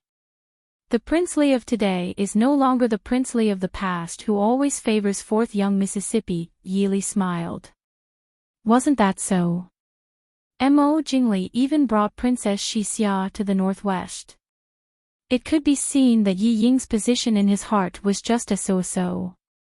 If it wasn't for her relationship with Yi Ying and the fact that she gave birth to a son for Mo Jingli, she would have been thrown to some corner by Mo Jingli."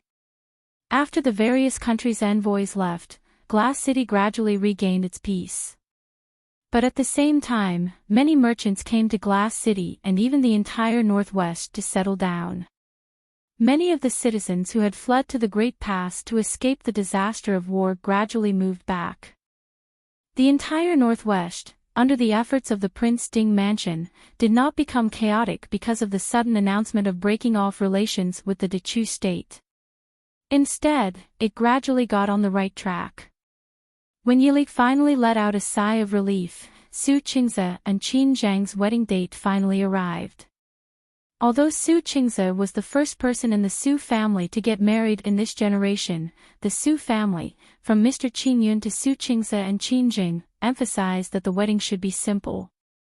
Qin Zheng became General Zhang Qilan's godfather and got married from General Zhang's residence. For Qin Zhang's wedding, Murongting, who was originally far away in the Dechu state, also left Lenghaoyu and hurried over, just in time for Qin Zhang's wedding. In General Zhang's residence, in the boudoir specially prepared for Qin Jing, Yi Li and Murongting looked at Qin Jing, who had just changed into a bright red wedding dress and looked particularly beautiful and dazzling. Murongting pulled Qin Jing and praised, "Fortunately, I made it in time. Otherwise, I would have missed Jing Er's beautiful and moving moment. I'm really moved. I'm afraid that second young Master Su, that blockhead, will be dumbfounded." Murong. Qin Jing blushed and glared at Murongting coquettishly. The red wedding dress made her look even more delicate than flowers. For Su Qingze and Qin Zhang's wedding, Yi Li, who usually wore plain clothes, also changed into a bright yellow dress embroidered with hibiscus branches.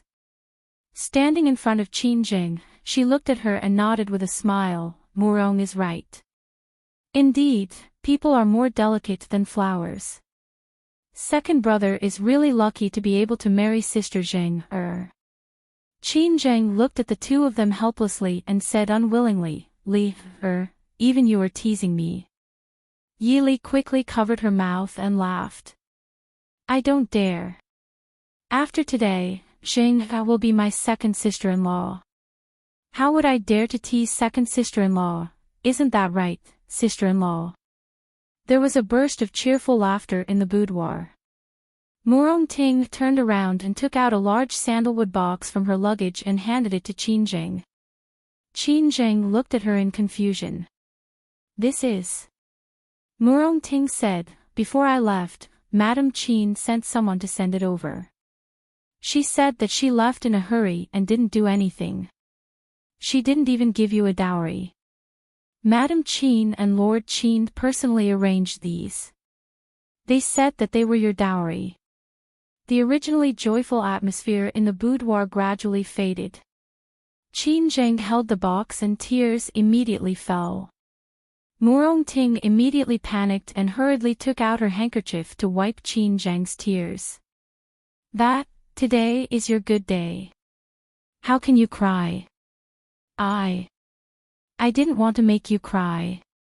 Li, Unable to persuade Qin Jing, Murongting could only look helplessly at Yi Li.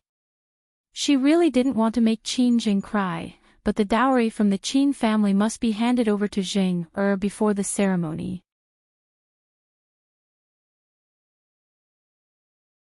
Chapter 496. Yi Li walked to Qin Zhang's side and sat down. She patted her shoulder and comforted her softly, "Sister Jing, don't ruin your makeup. Lord Qin and Madame Qin want Murong to send the dowry from afar. It's their love. You should be happy." Qin Jing nodded repeatedly, but how could her tears be stopped so easily? Yi Li sighed and patted Qin Jing. "Forget it. If you want to cry, cry to your heart's content. After you're done crying, we'll put on more beautiful makeup. But don't cry until your eyes are swollen. It'll be terrible if you scare my second brother." Pfft. Hearing Yi Li's comforting words, Murongting couldn't help but burst out laughing. She glared at Yi Li and said, "Li, are you comforting Jing, or telling a joke?" Even Qin Jing couldn't help but laugh. Her beautiful face was a bit embarrassed. In front of Yi Li and Murongting, Qin Jing carefully opened the box that represented her parents' intentions. Lord Qin and Madame Qin were very thoughtful. The main thing was that the mountain was high and the road was long. Murong-ting couldn't bring too many things. So the most in the box was banknotes. In addition to 2 banknotes worth 10,000 taels, there were nearly 1,000 taels of banknotes and silver fragments. In addition, there were 3 small boxes full of all kinds of jewelry. With these, even if Qingjing didn't do anything, it was enough for her to have enough clothes and food for the rest of her life. Qingjing hugged the box, her clear eyes filled with tears. She said softly, "Father and Mother have done so much for me. Unfortunately, I'm unfilial, even getting married, silly. As long as you're well, Uncle Qin and Auntie will naturally be at ease. One day, the family will be reunited," Yili said. Murong-ting nodded and said, "That's right. After your wedding, I still have to return to the capital. At that time, write a letter and I'll help you bring it back to Uncle Qin and Auntie Qin. Don't worry, we will naturally take care of the 2 elders in the capital."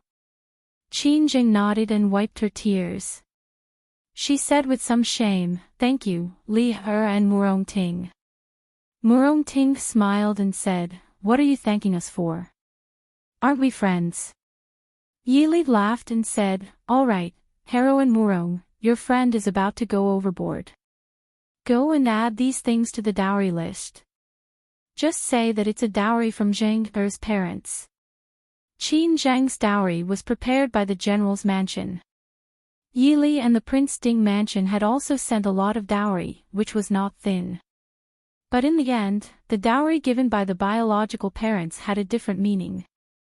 Murong-ting had just made Qingjing cry and was eager to have something for her to do. She took the list from Yili and hurriedly turned to do it. The 2 of them smiled as they watched Murong-ting leave happily. They couldn't help but smile at each other. The sadness from before had also faded a lot. "The groom is here to escort the bride. The bride is going out." The bridesmaid's joyful voice came from outside the door. Yili lowered her head to check Qingjing's makeup. She personally took the red veil and covered Qingjing with it. "Zheng Er, I wish you happiness." "Thank you," Qingjing said softly. After Qingjing and Su Qing's wedding, Glass City seemed to have completely calmed down. In the outside world, no matter how much the northern militants Yelu Hong and Yelu Yi fought openly and secretly, or how Imo Jingqi and Imo Jingli were at odds on the surface, or how Genom of Gojoseon's seemingly stable rule and the Emperor of Shiling's clan were restless, it did not affect the peace of the Northwest. With the protection of hundreds of thousands of Mahist army and Prince Ding appointing Su Qingqin and a group of talented young people to reform, the citizens of the Northwest felt incomparably peaceful and happy under the protection of the Prince Ding mansion. If they had been worried about their fate after breaking off relations with the Dechu state, most of them would not be willing to return to the Dechu state now. In the hearts of the citizens, Prince Ding and Princess Ding, who could let them live a peaceful and worry-free life, were the ones they truly supported. Time flew by, and in the blink of an eye, 5 years had passed. Inside the Prince Ding mansion, a small child wearing an ink-colored brocade robe with a dragon pattern embroidered with silver threads was walking slowly along the corridor. Although his white and tender little face tried to make a solemn expression, it was still so adorable that people could not help but want to reach out and pinch him. The child had a pair of beautiful eyes that were like black pearls. Coupled with his solemn expression that was like a little adult's, it was as exquisite as snow and jade. At such a young age, he already revealed a stunning elegance and handsomeness. The people following behind him were all frowning as they looked at the little master in front of them. They looked like they wanted to persuade him but did not dare to open their mouths. As if he felt the resentment behind him, the child turned his head and glanced at the people following behind him. He snorted disdainfully and said, "This prince said that you don't need to follow me." "What? This prince's words are not effective." Everyone felt a chill run down their spines and couldn't help but cry in their hearts. Little prince, where did you learn this tone of voice from? It's very scary, isn't it? That. Prince, the prince instructed you to copy the biography of Prince Ding 10 times. The prince wants to check it when he comes back. The attendant quickly reminded him. The child squinted his round eyes and said calmly, I understand. You can leave now. I'm going to pay my respects to my mother. Everyone looked at each other, not knowing how to deal with this matter. It was impossible to not let the little prince pay respects to the princess. No one could say that the little prince was filial to his mother. But if they let the little prince go, the little prince would most likely refuse to do the homework that the prince had given them. When the prince came back, they would be the unlucky ones. Humph. The little prince snorted heavily. He knew that his lord father did not have good intentions in arranging so many people by his side. Mother was his. How could that old man snatch her away just because he wanted to? The little prince glanced disdainfully at the attendants. He flung his sleeves and walked briskly towards his mother. In the study, Yili sat behind the desk and seriously looked at the booklet that had just been presented to her. 5 years of time did not leave too many traces on her body. Compared to 5 years ago, she was now in her 20s. The experience of being in a position of power made her more dazzling and graceful. Yili closed the booklet in her hands and looked up at Qin Feng, who was standing in front of her. She asked, the changes and reorganization of the Mahist army are almost complete. How is Qilin? Qin Feng smiled and said, Princess consort, please do not worry. Now, Qilin has a total of 2,000 soldiers under his command. Every one of them is the best of the best, carefully selected and cultivated. Yili smiled and said, elites are not made just by words. The Northwest has been too peaceful these past few years. The Mahist army has just been reorganized. In the past few years, there have been many new soldiers who have never been on the battlefield. I'm just afraid that the strength of the Mahist army will decrease instead of increase. Qin Feng smiled and said, Princess consort worries too much. Even though the new soldiers have never been on the battlefield, the prince and the generals have been strictly trained and have never slacked off. As for the problem of experience, they will be able to adapt after going on the battlefield once or twice. Yili nodded and looked at Qin Feng.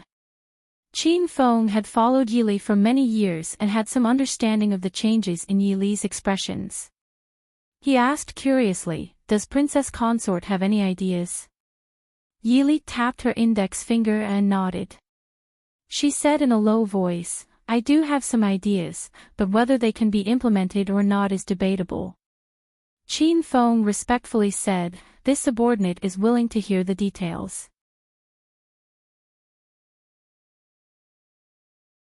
Chapter 497. Yili pursed her lips into a smile and said, to prevent the soldiers from not being on the battlefield for too long and becoming rusty.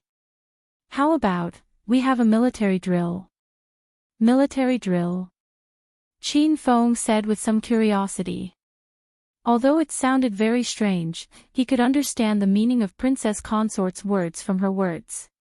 In reality, every country had some drills when training their armies. For example, navy drills, troop formations, and various military drills.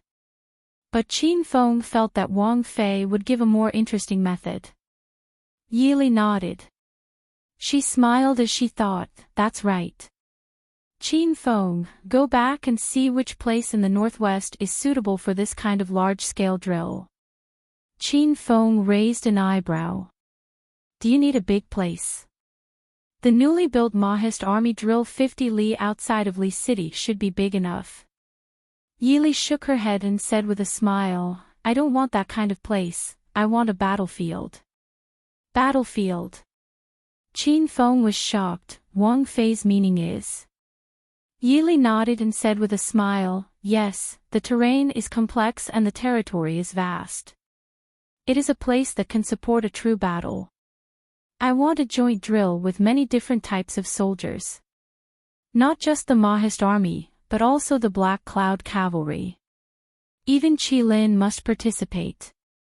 Qin Feng imagined the scene that Yili described in his mind and suddenly felt his blood boil. He immediately responded in a clear voice, Wang Fei, don't worry. This subordinate will definitely find a suitable place. Yili nodded in satisfaction and said, very good.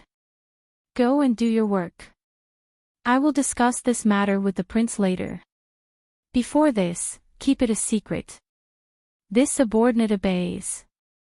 Qin Feng's handsome face was filled with an excited smile. He really had been too idle these past few years. Even though the drill was not a true battlefield, Qin Feng felt it was very interesting to hear Wang Fei's words. Mu Fei. There was the sound of a child's light footsteps and a soft call from outside the door. The smile on Yili's face became even gentler. As soon as she raised her head, she saw her baby walk in with an aggrieved expression, looking at her pitifully. Qin Feng, who was standing at the side, twitched his mouth and retreated to the side. Greetings, Your Highness. Mo Xiaobao noticed that there were outsiders in the study and his aggrieved expression froze. Yili smiled and said, baby, what's wrong? Mo Xiaobao directly ignored Qin Feng, turned around the large desk, and threw himself into Yili's arms. His little face rubbed against Yili's body. Mu Fei. I'm not called Bao Bao. Shen has grown up. Yili reached out to pick up Mo Xiaobao and let him sit in her embrace. She raised her hand to tap his little head and said with a smile, okay, sorry, Mu Fei forgot again. Why did Chen come to find Mu Fei? It had to be said, the ability to imperceptibly influence others was very scary. When Mo Xiaobao was just born, Yili still remembered to call him Mo Xiaobao's full name in the future. Otherwise, if his nickname was spread too widely, her son would feel embarrassed. It was a pity that before Mo Xiaobao had the ability to protest, Mo Xiaoyao had spread his son's nickname to the entire Mahist army. If it wasn't for the fact that Mo Xiaobao's name had caused quite a stir, everyone would have thought that the Prince Ding Mansion's Shizi was named Mo Xiaobao. Mo Xiaobao rubbed against his mother's arms in satisfaction, smelling the faint fragrance on his mother's body. He blinked his large eyes and said, this child has come to accompany Nyangqin for lunch. Yili looked outside to see the color of the sky and then turned her head to look at Qin Feng. Qin Feng lowered his head and coughed lightly. Resisting the urge to laugh, he said, replying to Wang Fei, it's just past Sishi. Yili looked down at Mo Xiaobao and raised her eyebrows. What bad thing did you do? Mo Xiaobao pouted his small mouth and pitifully raised his small hand in front of Yili. Nyangqin, this child's hand hurts. Yili was helpless. What did your Fuwang ask you to do? Fuwang asked this child to copy Prince Ding's biography 10 times. If I don't finish it, I'm not allowed to eat lunch. Woo woo. Shen Er's hand is going to be crippled. The biography of Prince Ding in the history of Chu has a total of 8 chapters. Each chapter has at least 2,000 to 3,000 words. In total, there are nearly 20,000 words. If he wrote it 10 times, it would be more than 200,000 words. Mo Xiaobao trembled and tightly held on to his mother. Even if he was beaten to death, he can't write it. His hand will be crippled. So he took advantage of Fuwang's absence to run to his mother for help. The last sentence of not being allowed to eat lunch was definitely added by him. Yili, who knew her son's moral character, helplessly smiled. However, she still had some complaints about Mo Xiaoyao punishing her son to copy so many things. Mo Xiaobao was not yet 5 years old, he couldn't even hold a brush steadily. More than 200,000 words, even an ordinary person would need a lot of time to copy, let alone a child who couldn't even recognize all the words. After thinking about it, Yili said, then change it to copying Ding Ming Wang's biography. Ding Ming Wang was the first-generation Prince Ding, Mo Lan Yun, who was posthumously titled Ming. Seeing the joy in Mo Xiaobao's eyes, Yili unhurriedly added, "After you finish writing, you must be able to read all the words. When your father comes back, go and read it in front of him. Do you understand?" Mo Xiaobao blinked his eyes, but when he saw the unchanging expression in his mother's eyes, he could only reluctantly agree. From 8 chapters 10 times to 1 chapter 1 time, it was already good enough. He obediently nestled into Yili's arms. "This child understands."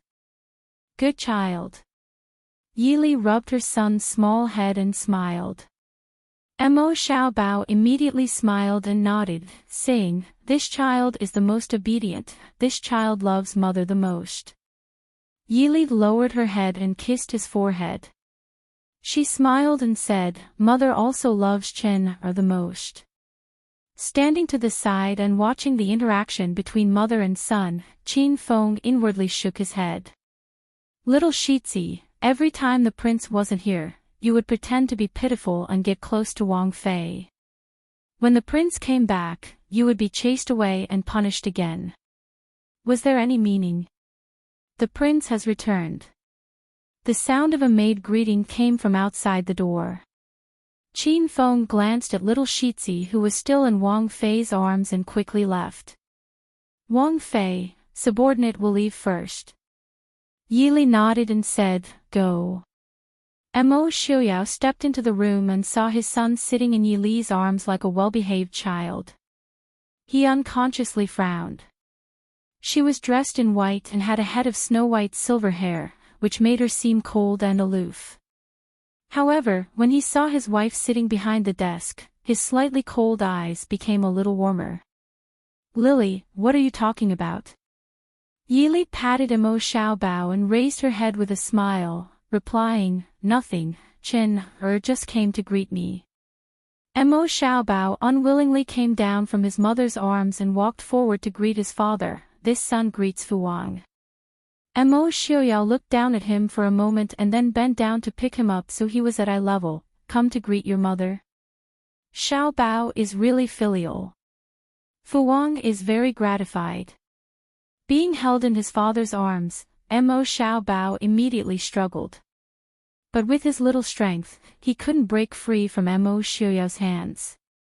Mo Xiuyao held him in his arms. Mo Xiaobao used all his strength and his face was red, but he couldn't move those iron-like arms. "Chen what's wrong?" With Mo Xiuyao blocking her view, Yili didn't see her son struggle. She just found it strange that her son, who always liked to jump into her arms, was blushing in Mo Xiuyao's arms. Mo Xiuyao looked lovingly at his son and said with a smile, "It seems that Xiaobao already knows how to be shy. He has grown up."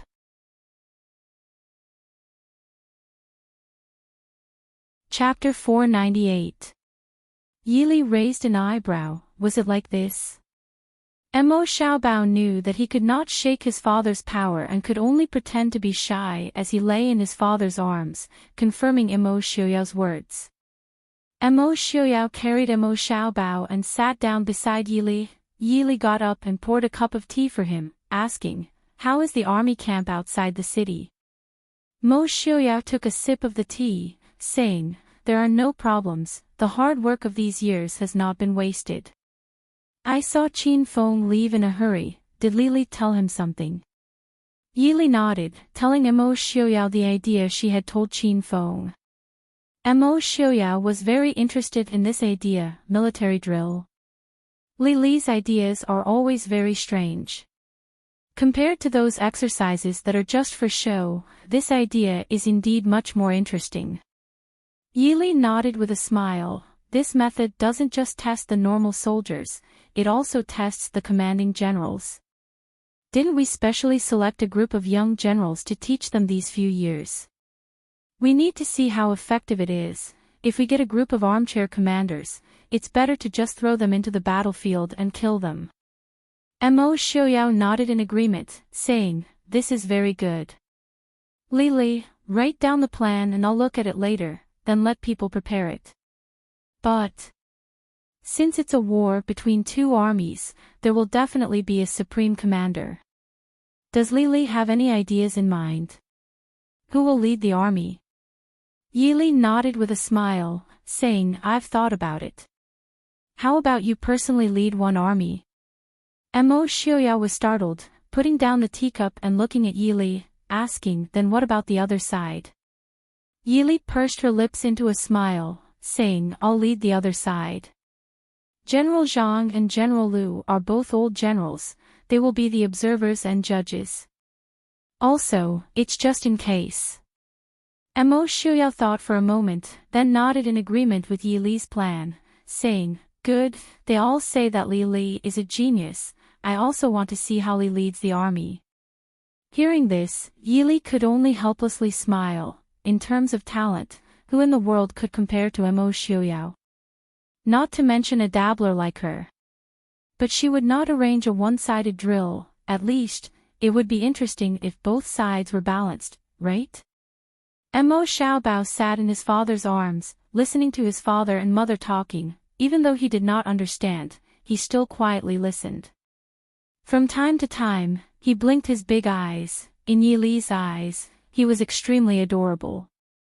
She reached out to Mo Xiaoyao and said, Give me chin, Mo Xiaobao was overjoyed, quickly reaching out his small hands to his mother. Mo Xiaoyao slightly moved to the side, letting Mo Xiaobao be further away from his mother. He said to Yi Li, He's already 5 years old, he's not light, be careful not to tire you. Moreover, it's not good for a child to always be carried by others. I haven't been carried by anyone since I was 2 years old. Chapter 499.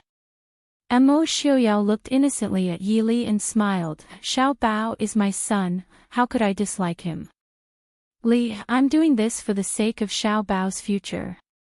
Everyone says that a strict teacher produces a brilliant disciple, and a good rod produces a filial son.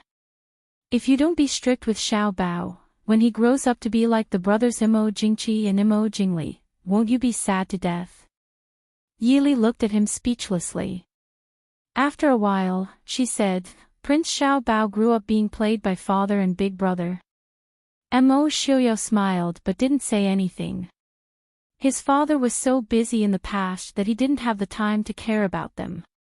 Big brother was really strict with him. In comparison, Mo Xiaoyao didn't think that he was too strict with Xiao Bao. Compared to when I was 5 years old and had to wake up before the sun rose to practice martial arts, Xiao Bao, you should be satisfied. I really am a loving father. With this comparison, Prince Ding felt that he was very loving to his son and that it was Li Li who spoiled him too much that she had a problem with it. It was wrong for parents to spoil their children. The two walked down the mountain hand in hand and bumped into Su Qingqin, who was coming up from the bottom of the mountain. Young Master Qingqin, who was nearing his prime, was dressed in a white robe. Compared to before, he looked more mature and elegant. Although eldest aunt already had a grandson in the past few years, she was even more anxious about Big Brother's marriage. However, Big Brother didn't seem to care at all. She had never heard of him looking at any girl differently. It was normal for him to be unwilling to get married early. In the Su family, other than Su Qingze who had been engaged since young, the others hadn't married yet. However, it was strange for him to be completely unmoved. Sometimes, even Yi Li thought that her cousin, who was exceptionally outstanding in all aspects, was preparing to become an immortal. Big brother, you're here to pay respects to grandfather. Yi Li greeted first. Su Qingqin looked at the two of them holding hands, and a teasing smile appeared on her lips. Unfortunately, Mo Xiaoyao's skin was thicker than he had imagined. He held Yi Li's hand without changing his expression. Su Qingqin shook his head helplessly. He raised his hand and waved a purple gold scroll with complicated patterns on it. He said, There is a matter. I heard that the prince and Wang Fei are not preparing to return to the city in the next 2 days, so I have to come personally. Fortunately, we met here. Yili looked at Emo Xiaoyao suspiciously. How come she didn't know that they wouldn't be returning to the city for the next 2 days? Emo Xiaoyao's expression did not change as he looked at the booklet in Su Qingchen's hand. From Nanzhao. How did you know? Yili asked curiously. Emo Xiaoyao pointed at the flourishing patterns on the booklet. That is the pattern used by the Nanzhao Imperial House. Yili frowned as she thought back. She seemed to have seen this pattern in Nanzhao before. She couldn't help but feel ashamed of her ignorance. Yili took the booklet and asked, "Is Big Brother coming down the mountain with us or going to pay respects to grandfather first?" Su Qingchen shook his head and sighed. "I just saw grandfather yesterday. The old man is angry and doesn't want to see me. Let's go down the mountain together." Yili was slightly shocked. Big Brother was the most outstanding member of the Su family. Supposedly, he was grandfather's favorite grandson. How could grandfather be so angry that he was unwilling to see him? Emo Xiaoyao raised an eyebrow and chuckled. It's probably because eldest young Master Su is too picky about marriage and has caused the heavens to be angry. Even Mr. Qingyun, with his good upbringing, can't stand it. Su Qingchen glanced coolly at Emo Xiaoyao. Speaking of angering the heavens, was there anyone more outrageous than Prince Ding? He didn't do what he should, but insisted on doing what he shouldn't. It was one thing to throw his son to grandfather, but he actually wanted to sneak away with Li Er. If he hadn't gotten the news quickly, a certain person would have taken Li Er to God knows where to roam. Speaking of which, it's time for Big Brother to get married. Eldest aunt has told me many times. It's a pity that Big Brother doesn't like the young ladies of the Northwest. Who knows how many young ladies' hearts have been broken. As Yili joked, she casually flipped open the purple gold booklet. She couldn't help but let out a sound of surprise. What's wrong? Emo Xiaoyao asked with concern. Yili waved the booklet and glanced at Su Qingchen. Princess Anxi is getting married. She's invited us to attend the wedding in Nanzhao. Emo Xiaoyao wasn't surprised. Princess Anxi is already 24 years old. Even in Nanjiang, she should have gotten married long ago. What's so strange about it? Yili nodded in agreement. Ever since Princess Anxi left after staying in Glass City for a few days 5 years ago, Yili knew that there was no hope for her and Su Qingchen. Yili still remembered that day when she personally sent Princess Anxi out of the city. Looking at Princess Anxi's back as she left, even she couldn't help but want to beat Su Qingchen up. But in the end, she also understood that she couldn't blame Su Qingchen. When it came to matters of the heart, it was always up to people to decide. Emo Xiaoyao took the booklet and flipped through it. As expected, it was a letter of credence from Nanzhao. It's still early. The wedding date is set for July. If the journey is fast, we can still make it in early July. After reading it, he was no longer interested. He casually returned the booklet to Su Qingchen and smiled. I'll have to trouble Big Brother to take care of these matters. A few days ago, Qingbai and Qingyan wrote a letter saying that the wheat in the north is growing exceptionally well this year. Right now is the time for the ears to bloom. Why don't we go take a look? Yili finally understood. No wonder Big Brother said that if he came late, he wouldn't be able to find her. It turned out that Emo Xiaoyao had sent Xiao Bao to grandfather's place because he wanted to take her out with him. Su Qingchen closed the booklet and looked calmly at Emo Xiaoyao. Prince, I'm afraid you won't be able to go far in the short term. Why? Emo Xiaoyao was displeased. His snow-white hair fluttered in the breeze. I have worked hard these few years. It wasn't easy to raise Emo Xiao Bao. It wasn't easy to settle the matters in the Northwest. Can't I rest? Hearing this, Yili and Su Qingchen both looked at him with disdain. He actually had the nerve to say that he raised Imo Xiaobao. If he didn't torment Imo Xiaobao from time to time, it would have been easier for him to grow up. Su Qingchen smiled calmly. Reporting to Prince, in another 10 days, it will be the first time the Northwest will hold a competition to select talents. We have prepared for 4 whole years. We can't possibly not have Prince present for the first time, right? At that time, it will give people the impression that we don't care about the world's students. Or is it that Prince has the confidence to rush back from Fourth Brother's place in 10 days? In addition, even if this matter didn't happen, Father has already told me about the tax reform plan for the Northwest region that he submitted the day before yesterday. He wanted me to ask His Highness if there was anything wrong with it that caused His Highness to delay in replying. Also, the annual Glass City Chamber of Commerce is about to start. Merchants from various countries have already started to arrive in Glass City. Prince. Mo Xiaoyao looked dumbfounded at Su Qingchen, who seemed to have endless things to say. He couldn't help but feel his teeth ache. He simply wanted to go up and grab Su Qingchen's collar and shake him. Didn't I leave all the matters in the Northwest to you guys to handle? Why are there still so many things that I have to personally handle? Looking at Mo Xiaoyao's ashen face, Yili couldn't help but cover her mouth and secretly laugh. She gave Mo Xiaoyao a helpless look. It's not that I don't want to go out with you to play, but you don't have time to go out and play. In fact, the reason why there were so many things, there was definitely a part of it that Su Qingchen did it on purpose. Perhaps he learned the lesson of riding a tiger and not being able to back down after so many years of the Su family. Although the Su family had Mo Xiaoyao's deep trust, they had always carefully avoided matters of power. Other than Su Qingfeng, the other members of the Su family never asked about the military affairs of the Mahist army. Although they relied heavily on Su Hongyan, Su Hongyu, and Su Qingchen, they rarely participated in matters that would make them famous. Otherwise, they would use Mo Xiaoyao as a cover and push all the credit and reputation to Prince Mo Xiaoyao. Su Hongyu even asked Master Qingyun to set a new family rule.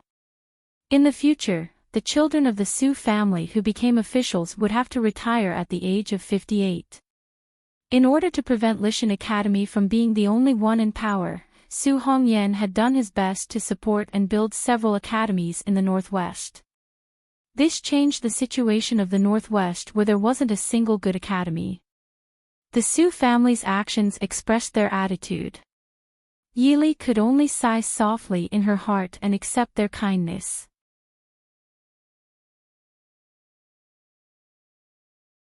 When Yili returned to her courtyard, she found that there was someone waiting for her. "Eldest aunt, why are you here? Is something the matter?" Seeing Yili come in, Madame Su hurriedly got up. Yili went over to help Madame Su sit down and said with a smile, "Aunt, if you have something to say, just sit down.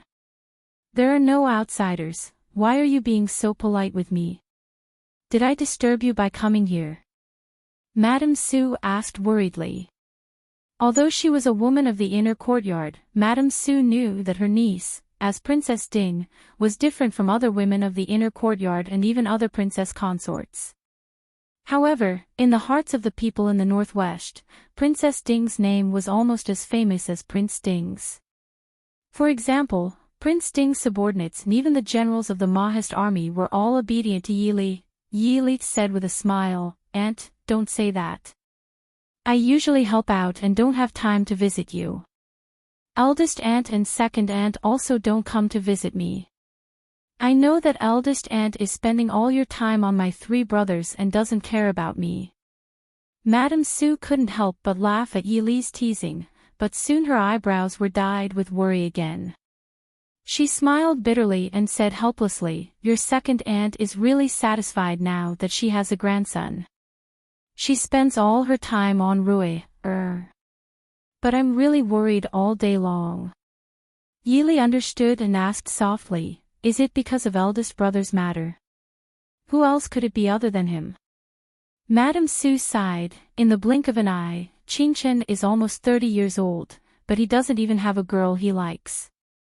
Your eldest brother has never made anyone worry about him since he was young, but he is the most worrisome person in this matter. If I had known this, I would have followed your second uncle and arranged a child marriage for him. Regardless of whether it's good or bad, he should at least get me a wife. Yili also sighed. Big brother's matter was indeed worrying. Logically speaking, the Su family was definitely an open-minded family. Except for Su Qingze, who was engaged to Qin Jing when he was young, the other brothers didn't get engaged early. Naturally, this was so that they could carefully choose a daughter-in-law, lest their son marry a wife he didn't like or wasn't virtuous. Even Su Qingchen, who was over 20 years old and hadn't married, the Su family didn't force him. But now that he was about to turn 30, it was no wonder that Madame Su was anxious. Eldest brother's standards are too high. There's nothing we can do if he doesn't like ordinary girls. Yili sighed softly. Not to mention Su Qingchen himself, even Yili felt that there weren't many girls who could match up to her eldest brother. The only one who was somewhat interesting was Princess Anqi, but her eldest brother didn't like her. High standards. Does he want to marry a fairy? Madame Su couldn't help but wipe her tears and complain angrily. Does he think he's so great just because people call him the first young master in the world? Does he think that all the women in the world can't enter his eyes? He's not even an ordinary person with 2 eyes and 1 nose. Look at him, not to mention that he's already so old. In another 2 years, which girl from a good family would be willing to marry someone who's so much older than her? Because he set a bad example, now your second uncles Qing Feng, Qing Bai, and Qing Yan are all refusing to get married. It's all his fault as the eldest brother. Yili sighed in her heart. Her eldest brother was like that. Even if he was 40, he wouldn't lack girls who would rush to marry him, let alone 30. Madame Su was furious. Yili had to comfort her in a soft voice, saying, "Eldest aunt, don't be angry with my eldest brother. He's the most filial. If he knew that you were so sad, he would be sad too. No one can be sure about fate. Maybe he'll meet a girl tomorrow and chase after her to marry him." Although the possibility was almost zero. Yili couldn't imagine Su Qingchen chasing after a girl to please. "Eldest aunt, do you have any plans?" Yili knew that Madame Su wouldn't come here to complain to her. Madame Su nodded and said firmly, "I can't let him fool around anymore. Your second aunt plans to find a wife for Qing Feng. I've also found 2 girls for him. Think of a way for me to make him go back and meet those girls. He's so cunning. As soon as I mentioned it to him, he ran away. He's so busy today and so busy tomorrow. I don't go out often, so how can I catch him?" Yili was suddenly happy. So eldest aunt wanted to set up a blind date for her eldest brother but couldn't find anyone. Tilting her head and thinking, Yili nodded firmly and said, "Don't worry, eldest aunt. I'll let my eldest brother go back when the time comes." Madame Su was overjoyed. "Then I'll have to trouble you."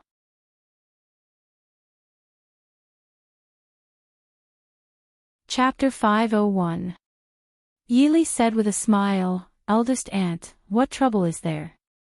Lear also wants to have a sister-in-law as soon as possible." As expected, Lady Su acted quickly. She was eager to marry a daughter-in-law. In less than 2 days, she brought a letter to Yili from the Su Fu, saying that everything was ready and waiting for Su Qingchen to return to find a daughter-in-law. Receiving Lady Su's sincere letter, Yili smiled helplessly and could only get up to go find Su Qingchen in the study. The front yard of the Prince Ding mansion had been divided into an office area by Yili. Other than the hall for receiving guests and the meeting room for meetings, there were also several study rooms of various sizes for the civil officials of the Prince Ding mansion to work. As soon as Yili stepped into the study, she saw Su Qingchen sitting behind the desk, leisurely sipping tea as he flipped through the booklets in his hands. She couldn't help but sigh in admiration at her older brother's elegance. The title of the greatest young master in the world did not come out of nowhere. Even though he was working tirelessly in the study dealing with the complicated political affairs, Su Qingchen looked elegant and otherworldly, as if he were a graceful young master reciting poetry. "Big brother." Yili stepped into the study and called out softly.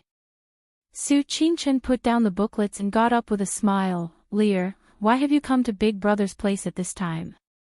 Yili waved her hand and smiled. "Big Brother doesn't need to be so courteous with Lear.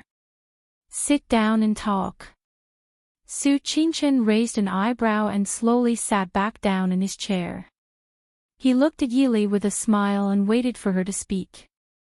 Yili thought for a moment and asked, "How many days has it been since Big Brother returned to the Su Fu?" Su Qingchen was a quick-witted person. As soon as Yili spoke, he understood the purpose of Yili's visit. He smiled and asked, "Did Mother ask you to persuade me to go back to find a girl?" Yili couldn't help but feel embarrassed. There was nothing wrong with these words, but for some reason, it was especially awkward coming from Su Qingchen's mouth. Yili thought for a while and handed the letter from Madame Su to Su Qingchen. She smiled faintly and said, "Although Li He shouldn't meddle in Big Brother's affairs, but Big Brother should at least give eldest aunt an explanation. Even if it can make her feel at ease, it's good. Big Brother, isn't it your habit to drag things out like this? You also made eldest aunt sad for no reason." Su Qingchen read Madame Su's letter, his handsome face tinged with helplessness and guilt. Yili looked at him and said softly, "No matter what reason or thoughts Big Brother has, it's better to tell eldest aunt clearly.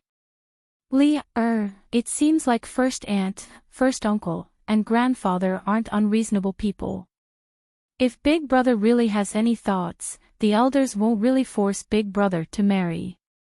Big Brother also doesn't have to hide from first aunt like now, right?" Su Qingchen was stunned, and he smiled bitterly and helplessly. Li saw through it. Yili pursed her lips and smiled. "Isn't it obvious? No matter how lazy Xiaoyao likes to be, he won't go so far as to push everything on Big Brother. He is still very clear about what's important and what's not. But Big Brother rarely returns to the Su estate recently, isn't that right?" Su Qingchen put away the letter and sighed softly. He looked at Yili and said, "Big Brother knows. He will return in a while." Yili blinked her eyes and looked at Su Qingchen with a smile. She asked, "Do you need Li to accompany Big Brother back to boost his courage?" Su Qingchen didn't know whether to laugh or cry. After sending Su Qingchen off, Yili turned back to her study. When she entered, she saw Mo Xiaoyao leaning on the chair and reading a file with great interest. Hearing Yili's footsteps, Mo Xiaoyao hurriedly waved to her and said with a smile, "Li, quickly come and take a look." Yili curiously walked forward. "What are you looking at?" She lowered her head and saw that it was a file that the shadow guard had presented to her. It was Su Qingchen's life experiences. She lowered her head and glanced at Mo Xiaoyao. She raised her eyebrows and asked, "You had someone investigate Big Brother?" Mo Xiaoyao waved his hand and said, "I'm also helping Li. Aren't the Su family members worried about Su Qingchen's marriage? Li's thoughts have been heavy these past 2 days because she's been thinking about him, right?" Yili nodded and reluctantly accepted this explanation. She asked, "What are you reading?" Mo Xiaoyao raised his head and looked at Yili with some pity. Yili was startled. Could it be that something really happened to Big Brother? "Li, you have to hold on." Mo Xiaoyao patted Yili's hand and said comfortingly, "I think we really need to consider marrying your Big Brother off." "What do you mean?" Mo Xiaoyao waved the file in his hand and said, everything that young Master Qinchin has done in the past 20 years is written here. But, there's never been any mention of what happened between him and that girl. There's not even the slightest mention of him being special to that girl. Yili narrowed her eyes and gritted her teeth. So you think Big Brother is gay? Mo Xiaoyao threw the file on the table and stretched elegantly. What else could it be? Young Master Qinchin will be 30 in 2 years. Would you believe it? In the past 30 years, young Master Qinchin hasn't even held a girl's hand. Yili tried to remain calm. You can say that Big Brother has high standards and doesn't like ordinary girls. Mo Xiaoyao looked up at the sky and rolled his eyes. It was obvious that he didn't believe Yili's self-comforting words. Yili pinched Mo Xiaoyao's perfect face and pulled it left and right. Don't always make Big Brother uncomfortable. If this kind of thing gets out, it won't be good for Big Brother. Mo Xiaoyao painfully pulled Yili's hands down and locked them in his palms. He rubbed his face where Yili was pulling and asked, "Does Li hate short sleeves?" Yili glared fiercely at him. "I don't hate it, but don't talk nonsense. Even if Big Brother is gay, he has to say it himself." Mo Xiaoyao nodded obediently. "So Li, you also agree that Su Qinchin is gay?" Yili completely forgot that although the Shadow Guard's report didn't say that Su Qinchin was special to any girl, it also didn't say that he was special to any man. She didn't know how Su Qinchin convinced Lady Su. After that, she didn't hear any rumors about the Su family's eldest son going on blind dates in Glass City. But Su Qinchin suddenly felt that every time his cousin looked at him, there was an indescribable strangeness and worry in her expression. If one were to ask what the most important event in the Northwest this year was, it would undoubtedly be the examination held in June.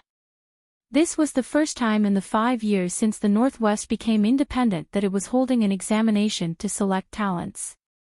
Naturally, it attracted attention from all sides. At the same time, it once again expressed that the Northwest and Dechu State had nothing to do with each other. More importantly, the Northwest's examination this time wasn't limited to students in the Northwest. As long as the students from Dechu State and Xiling had real talent, the Northwest wouldn't reject them. Although the hot June wasn't a good time for the imperial examination, students from all over the Northwest, as well as some unrecognized talents from Dechu State and Xiling, had traveled thousands of miles to Glass City in an endless stream. Half a month later, the annual Glass City Chamber of Commerce would be held in Glass City. Merchants from all over the world would come from afar to bring their goods here to sell for a better price. Therefore, the people's enthusiasm for this city was as intense as the scorching summer. After 5 years, the current Glass City was no longer the same as it was in the past. Just the size of the city was at least twice as big as it was 5 years ago. The merchants on the streets and all kinds of dazzling goods were no worse than the Chu capital of Dechu State. From time to time, there would be people from the West who wore strange clothes, had very different hair colors, and had very different eyes from the people of the Northwest.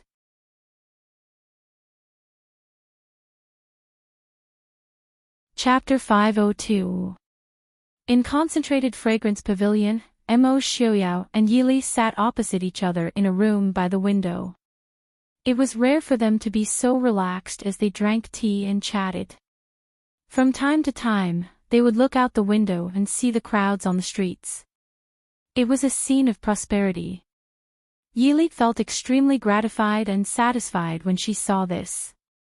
This city was only as prosperous and peaceful as it was now because of their hard work over the past 5 years. Just like the Northwest, all of them had worked together to protect this land and the people of this land. Looking at the man sitting opposite her, Yili's heart was filled with tenderness and sweetness.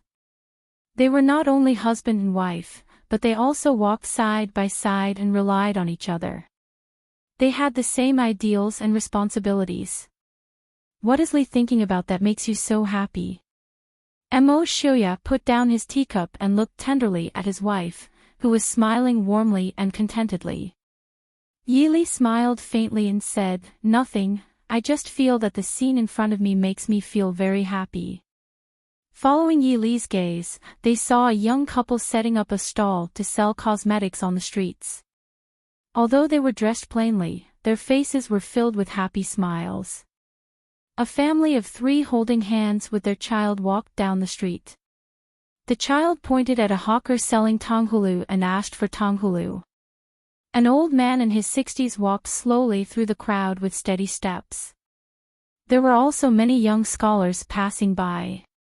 Everyone's face seemed to be blooming with a strange radiance and smile.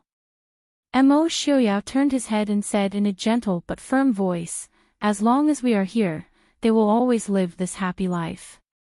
Yili nodded and said softly, "Actually, the people don't want much. As long as they can live a peaceful life, eat well and wear warm clothes, they will be deeply grateful to you." Mo Xiaoyao smiled and said, "Isn't that right? Isn't the person the people of the Northwest most revered the eyes Lili? If it wasn't for Lili, how could they live such a good life?" It was Li who proposed the plan to open up the Northwest to foreign trade. It was also Li's idea to reclaim land in the northern plains to grow food. Mo Xiaoyao's words were not false flattery. Li had done too much for the Northwest and the Maoist army. All this time, Mo Xiaoyao had been very glad that he had married such an amazing wife. Yili pursed her lips and said with a smile, "Prince is praising me. I'm just moving my mouth and writing. The ones who really need to do it are others." Mo Xiaoyao smiled, "Although there are many things that many people can do, no one has ever thought of it. Therefore, Mr. Li should still take the credit." "Prince, Princess, Yaoji requests an audience. Come in." Mo Xiaoyao frowned and said calmly. Yaoji pushed open the door and came in. 5 years had passed. The once #1 dancer of Chu had more mature charm and style. But after washing away her glamour, the present Yaoji was only wearing a plain dress and a jade hairpin. She had lost some of the pride of the #1 dancer and had more of a peaceful presence. Yili looked at the jasper lotus hairpin in Yaoji's hair. Her brows rose slightly and she said with a smile, "Long time no see, Yaoji seems to have become more beautiful." Yaoji smiled brightly and said, "Is Princess teasing me? How can I compare to Princess? You are the one who has become more elegant." Yili looked at her with a smile and said teasingly, "This jasper hairpin is very good. Ben Fei thinks it looks familiar." Yaoji couldn't help but uncomfortably touch the hairpin on her head and said, "This hairpin is very ordinary and the style is about the same." Yili shook her head and said with a smile, "That's not right. Don't look at how the jade hairpin is not of the highest quality. This jasper hairpin was passed down by the merchants of the western regions. There are only about 3 of them that can be found in the entire city. I kept a hibiscus hairpin and an orchid hairpin for the second madam of the Su family. The last hairpin was begged by someone else." So, meeting Yi Li's teasing gaze, even Yaoji who had seen countless people couldn't help but blush. She hated the person who gave her the hairpin so much that her teeth itched. When that person gave her the hairpin, she naturally didn't want to accept it. But that person casually threw it away and said that he had no use for it and that he would throw it away if he didn't want it. She didn't think that this seemingly unremarkable hairpin had such a history. Yi Li saw that her face was getting redder and redder. She knew that she shouldn't tease her anymore. If she ruined her subordinate's marriage, she would be hated for the rest of her life. Using the words of her previous life, she would be kicked by a horse if she ruined her marriage. "All right, I won't tease you anymore. What's the matter?" Yi Li asked with a serious expression. Yaoji saw that Yi Li was giving her a way out and was happy to change the topic. She quickly said, "The list of problematic students who came for the exam is here. Should we arrest them now?" Yaoji respectfully presented a list of names. She took it and looked at it before handing it to Yili. It seems that Enchanting and Jingqi really think highly of us. They're taking advantage of every opportunity to send people to Li City. At least half of the people who came for the exam from Dechu State and Xiling are their people. Yili thought for a moment and said to Yaoji, "Don't worry about them for now. We'll talk about it after the exam. I also want to see what kind of outstanding talents Genom of Gojoseon and Jingqi send over. If a large number of nobles went missing before the exam, it would be easy to be discovered and cause a commotion. But after the exam, it would be different. Even if someone went missing, most of them would just take it as a failure and leave quietly." Yaoji agreed. She thought for a moment and said, "There's one more thing." Yaoji had already sent someone to report to Lord Imo Hua. "Since the prince and princess consort are here, I'll report to them first. I heard that the Chu capital is not very peaceful recently." The people in the restaurant downstairs heard this from the people who came from the Chu capital. Imo Xiuyao frowned. "Did they say what happened?" Yaoji shook her head and said, "The other party is not a high-ranking official. They probably don't know much." Yili smiled. "It seems that our people in the Chu capital are not very useful." Imo Xiuyao was not surprised and said indifferently, "Imo Jingqi's suspicions are so strong that it makes one's hair stand on end. In addition, he was fooled by Tan Jiji for nearly 10 years. Now, I'm afraid that he thinks of everyone as a traitor. Even if it means hurting himself, he will pull out all the people around him." Although the Prince Ding mansion still had some hidden pawns in the palace, they were hidden very deeply. Unless it was a matter of life and death for the Prince Ding mansion, they could not be easily used. It seems that everyone is tired of the peaceful days. "Li, go back and choose a suitable person to go back to the capital to help Ling Haoyu," Imo Xiuyao said with a cold smile. Yili nodded. Yaoji, who was standing at the door, gritted her teeth and suddenly said, Princess consort, if you can trust me, Yaoji is willing to go to the capital." "You?" Yili frowned. "But with your identity and the danger of going to the capital, have you really thought it through?" Yaoji nodded firmly. "Yaoji has thought it through. Although I have been in Glass City for the past few years, I have rarely shown my face. There are not many people in Glass City who can recognize me. In addition, Yaoji is no longer the Yaoji of the past. Not to mention other things, Yaoji still has the ability to protect myself."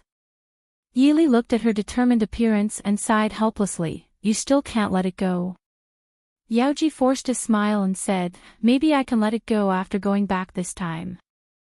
Yaoji will not delay the prince and princess consort's matter.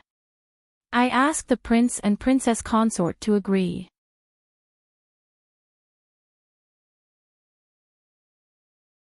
Chapter 503.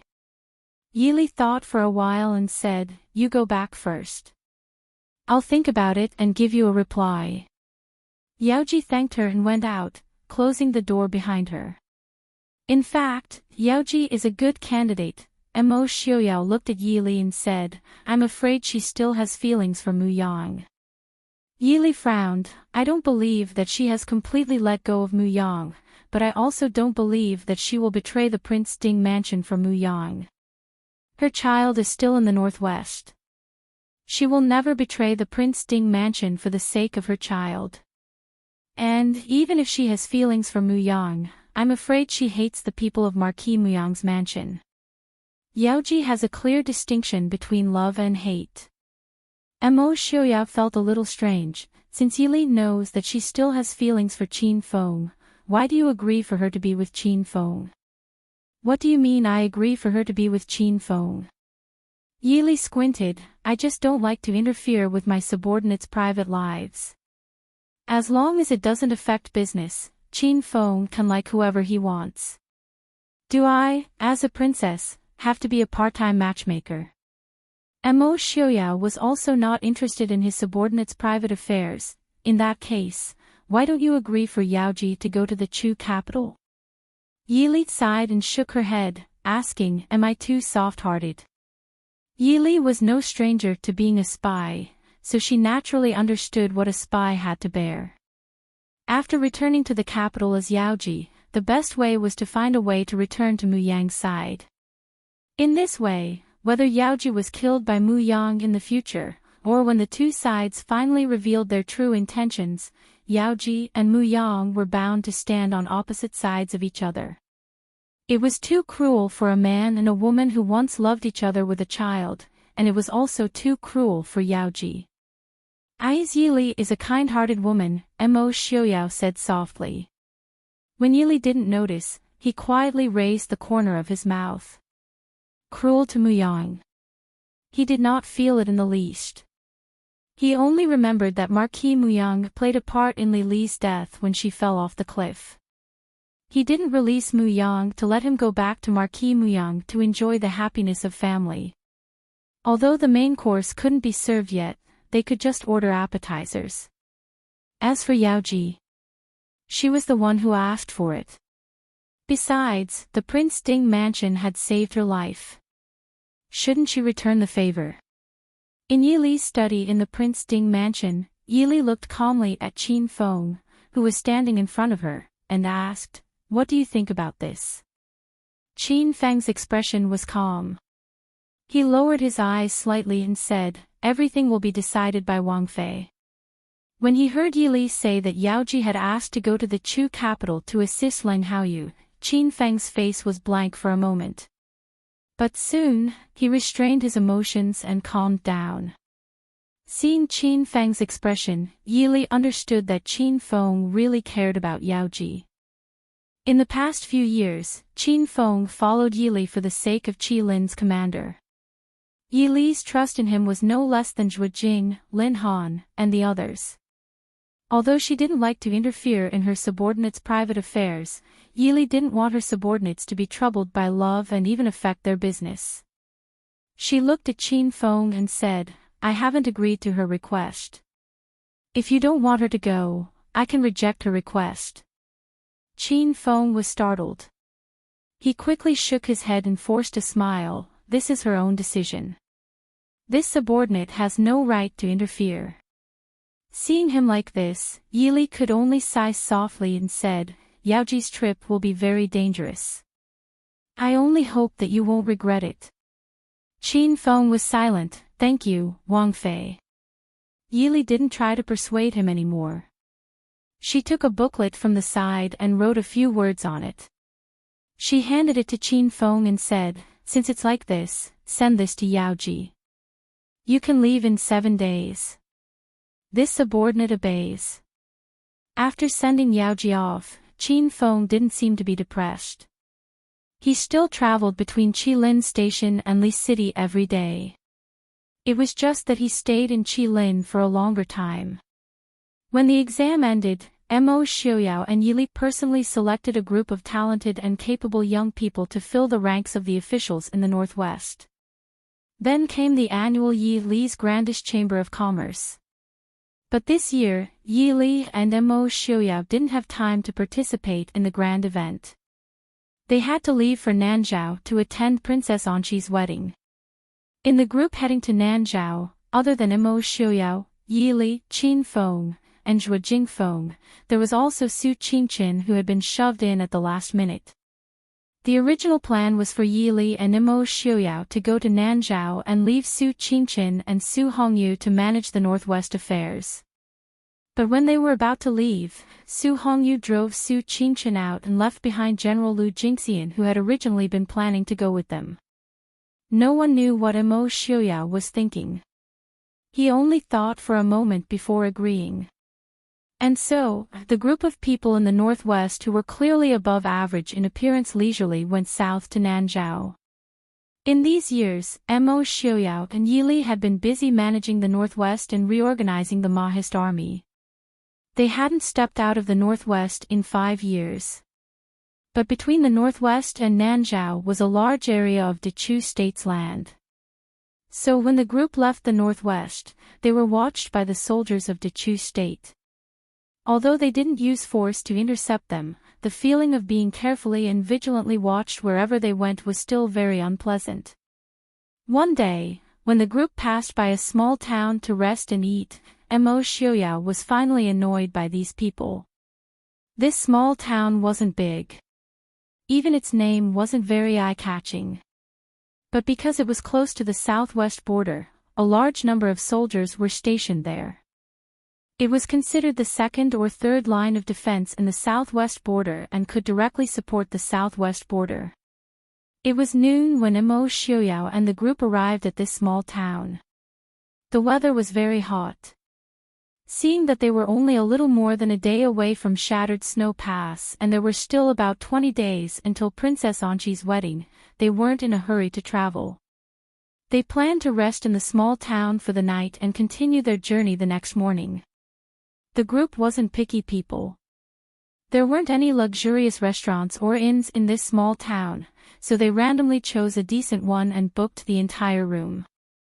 The innkeeper saw that they were all handsome men and beautiful women, and their clothes were also not ordinary. He naturally understood that they were not ordinary people and was very attentive to them. There weren't many people in Yili's group. Other than Yili, Mo Xiaoyao, Su Qingchen, Feng San, and Qin Feng, Zhua Jing, there were only about 40 guards. Half of them were Black Cloud Cavalry, and the other half were Qin Feng's subordinates, Qi Lin. There was no need to mention the Black Cloud Cavalry. Qi Lin's people were all kinds of people. Even things like making tea and cooking rice were a piece of cake for them. Not only the innkeeper and the waiters, but even the chef of the inn couldn't be used. Yili and the group sat on the second floor and ate the exquisite delicacies served by the Qi Lin's people who were proficient in cooking. She ordered the others to go eat as well. Qin Feng, you really have a lot of capable people under you. Feng Zhiyao praised as he ate the delicacies on the table that didn't lose to the taste of first-rate chefs. Qin Feng smiled faintly and said, "Young Master Feng San is overpraising me. It's just an insignificant skill." Feng Zhiyao was envious and jealous. It was indeed an insignificant skill. However, to be able to study these insignificant skills so thoroughly, they were definitely experts among experts. Feng Zhiyao had not only seen experts in cooking in Qilin, but there were also pedantic scholars who had nothing better to do. There were also talented people from all walks of life who were proficient in all kinds of crafts. There were even people who were tailors and embroideries. More importantly, these people also had terrifying strength.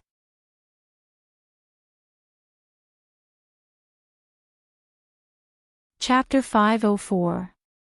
Su Qingchen sipped his tea with a smile and listened to their conversation. Feng Zhiyao was a person who loved to see the world in chaos. He hated it when people stayed out of things. He immediately showed concern for young Master Qingchen. "Young Master Qingchen, you haven't liked to talk since we left the Northwest. Are you in a bad mood?" Everyone present immediately recalled Princess Anqi's affection for young Master Qingchen and the friendship between young Master Qingchen and Princess Anqi. Perhaps it wasn't that young Master Qingchen didn't like Princess Anqi, but that he was too reserved to say it. So now that Princess Anqi had married someone else, young Master Qingchen was sad. Everyone immediately imagined a series of unspeakable things about young Master Qingchen and Princess Anqi. They looked at Su Qingchen with sympathy. Su Qingchen's handsome face couldn't help but twitch. He sighed helplessly and said, "I'm just thinking, these people have been following us all the way. Will something happen to them?" Everyone looked out the window. There were all kinds of people standing on the opposite side of the street, around the corner, and under the big trees. They seemed to be chatting idly, setting up a stall, or passing by occasionally, but such disguises were extremely clumsy in their eyes. Feng Zhiyao narrowed his eyes and said, "You don't say, there are more and more people following us. Do they really think we haven't noticed them?" Su Qingchen sighed and said, "It doesn't matter what they think. What I'm worried about is..." Mo Xiuya put down his wine cup and looked at Su Qingchen, saying, "You're worried that Mo Jingqi will kill us." Su Qingchen's expression was solemn as he nodded his head. His brows furrowed slightly as he said, "Originally, the Northwest and Great Chu had coexisted peacefully these past few years. Mo Jingqi would not have acted against us if we had borrowed the passage to Nanzhao. But Mo Jingqi is an unstable factor. It's hard to guarantee that they won't do anything to us these days." Yili asked, "Big brother, if they really want to do something, where is the best place to do it?" Su Qingchen shook his head and said, "It depends on when they think it's convenient.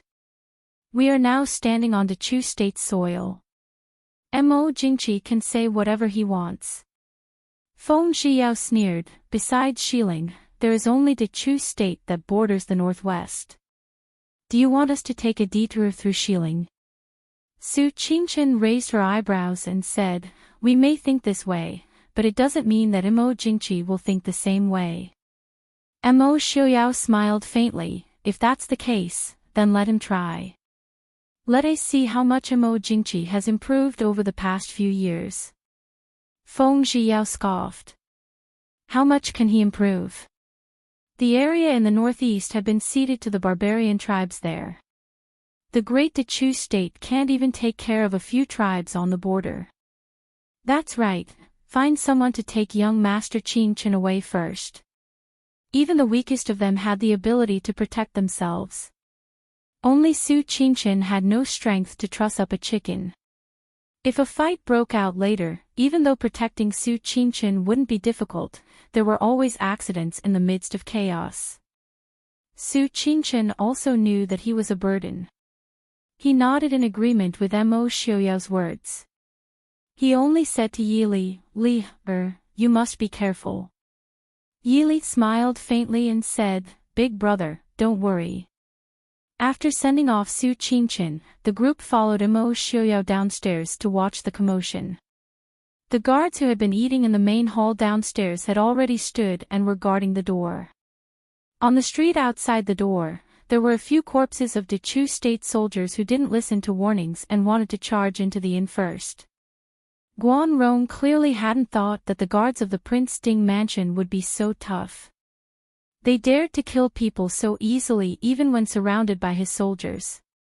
His already ugly face was now ashen. His expression was twisted to express his anger. "You all have great guts.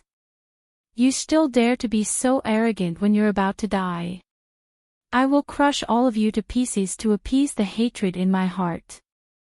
Guan Rong, who was under the protection of many soldiers, shouted at the guards at the door.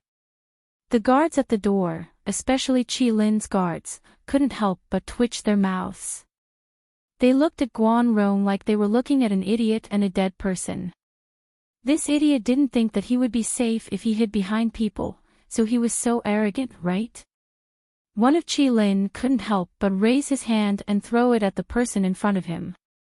With a swooshing sound, a green beam of light shot towards Guan Ren with great speed and accuracy. Guan Rong suddenly shot a green object at himself. Naturally, he jumped in fright and tried to dodge. But he was hiding in the middle of the soldiers and had grown fat over the years. How could he dodge? He didn't even have time to crouch down before the object arrived in front of him. He was so scared that he immediately shouted, "Hidden weapon! Hidden weapon! Save me! Save me!"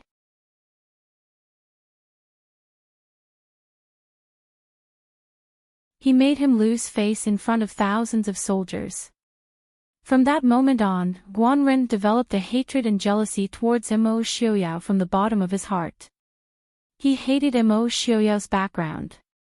If Mo Xiuyao wasn't the heir of the Prince Ding mansion, how could he dare to whip him in front of so many people?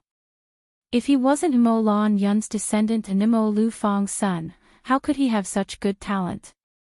So, when he saw the Prince Ding mansion's misfortune, he was one of the happiest people. Ding! Mo Xiuyao, a traitor like you still dares to set foot on the Chu State's land. Today, I will tear you to pieces to repay the emperor's kindness. Guanren pointed at Mo Xiuyao and shouted righteously. Mo Xiuyao casually glanced at Guanren and lightly said, Mo Jingqi is becoming less and less picky with the people he uses. Letting a cripple lead the troops outside, even if he isn't worried about you falling off your horse, he should be worried about the safety of the soldiers below. Feng Zhiyao waved his fan and said with a smile, isn't that right? With General Guan's crippled appearance, he definitely won't be able to walk onto the battlefield. If he falls off his horse and hits the soldiers beside him, what will happen? TSK, the emperor really doesn't know how to cherish his soldiers. You. Guanren was so angry he was panting. What he hated the most was other people mentioning his leg. He was a military general. If his leg was crippled, it was the end of everything. Even if he was a civil official, for the sake of the face of the court, he would not let a cripple enter the court as an official. That was why the emperor sent him out to lead the troops because of their past friendship. In fact, it was not his turn to lead the troops onto the battlefield. It was just an empty title. Although he had lived a good life these past few years, how could the southwest border compare to the prosperity of the Chu capital?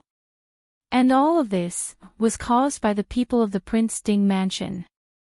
Although Guanren did not know that his leg was broken by a horse because the Prince Ding mansion pushed Murongxin to guard Shattering Snow Pass, he still wholeheartedly put the blame on the Prince Ding mansion. However, Guanren's reason was that he was Mo Jingqi's trusted aide, so Mo Xiuyao deliberately wanted to get rid of him. I will kill you all. I will kill you all. Shoot the arrows and kill these traitors. Guanren finally could not hold back his anger and roared. However, the soldiers under his command were not as obedient as he imagined. After all, the reputation of the Prince Ding mansion in the Dechu state had lasted for hundreds of years. It was an eternal legend in the army. It was not something that Mo Jingqi could completely destroy. If Mo Jingqi was given 20 or 30 years, he might be able to completely destroy the reputation of the Prince Ding mansion in the Dechu state. However, 5 years was too short. Moreover, when the Northwest announced its break with the Dechu state, the announcement was spread all over the country. The commoners and soldiers might not understand the principles, but they also understood that it was the imperial family that had wronged the Prince Ding mansion, not the other way around. The Prince Ding mansion had wronged the Dechu state. The hatred of killing one's father was irreconcilable. Prince Ding did not immediately lead the Mahist army to the capital to avenge his father and brother. In the eyes of the commoners, Prince Ding was magnanimous and still remembered the friendship of protecting the Dechu state for hundreds of years. At this moment, Guanren wanted the soldiers to immediately kill Mo Xiuyao and his men. Even if the soldiers did not care about the reputation of the Prince Ding mansion, they still had to consider the mysterious Qi Lin of the Prince Ding mansion. Mo Xiuyao glanced at the soldiers surrounding the inn with a faint smile. The soldiers who were still holding their bows and arrows hesitated, but after this faint glance, they could not help but put down their bows and arrows. Guanren saw that the soldiers did not listen to his orders and was so angry that his face turned black. He roared, impudent. Are you all going to rebel as well? Why aren't you executing these traitors? The soldiers were naturally in a dilemma. They did not want to and were not willing to become enemies with the Prince Ding mansion, but Guanren was their superior. Even if this superior did not have the support of the people, they still had to listen to his orders. Feng Zhiyao walked out of the crowd with a smile on his face. He smiled and said to the crowd, actually, there is no need for everyone to worry about the future. This problem is very easy to solve. The crowd was puzzled. They did not know how this elegant red-clothed young master was going to solve this problem. Feng Zhiyao waved his sleeve and a long whip shot out from his sleeve, heading straight for Guanren. In the blink of an eye, Guanren had been tied up tightly by the whip and was pulled out of the crowd in front of Feng Zhiyao. It was also Guan Ren's fault for not noticing people after he was attacked by the cucumber. There were too many of them and it was not convenient for him to dodge. Therefore, he had his men spread out a little. Otherwise, Feng Xiao might not have been able to pull him out of the crowd.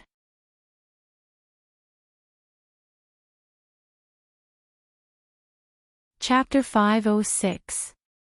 Feng Xiao lowered his head to look at Guan Ren, who had been tied up tightly by his whip. He used his fan to prop up his chin and smiled from ear to ear. "Isn't this settled? We'll take this Guan guy away. You just need to go back and report the truth. Don't worry, he won't be coming back." The soldiers hesitated for a moment, but in the end, they still opened up a path. Originally, Guan Ren had not obtained the approval of General Jing Bian, the commander stationed in the southwest. Instead, he had received Imo Jingqi's secret edict to act in secret.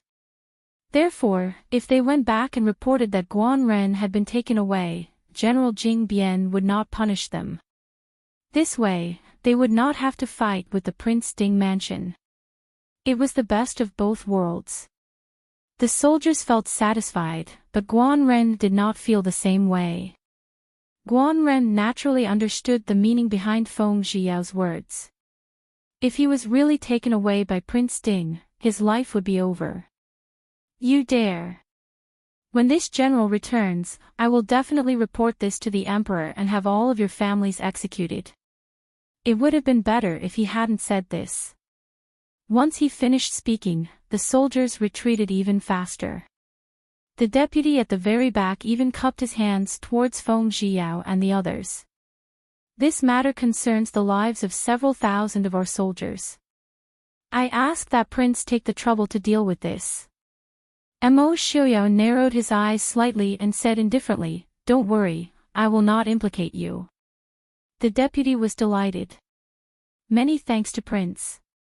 Seeing the Dechu state soldiers retreat, Feng Xiao held Guan Ren and turned around to ask, "Prince, should we leave this place first?" Several thousand soldiers had entered the city.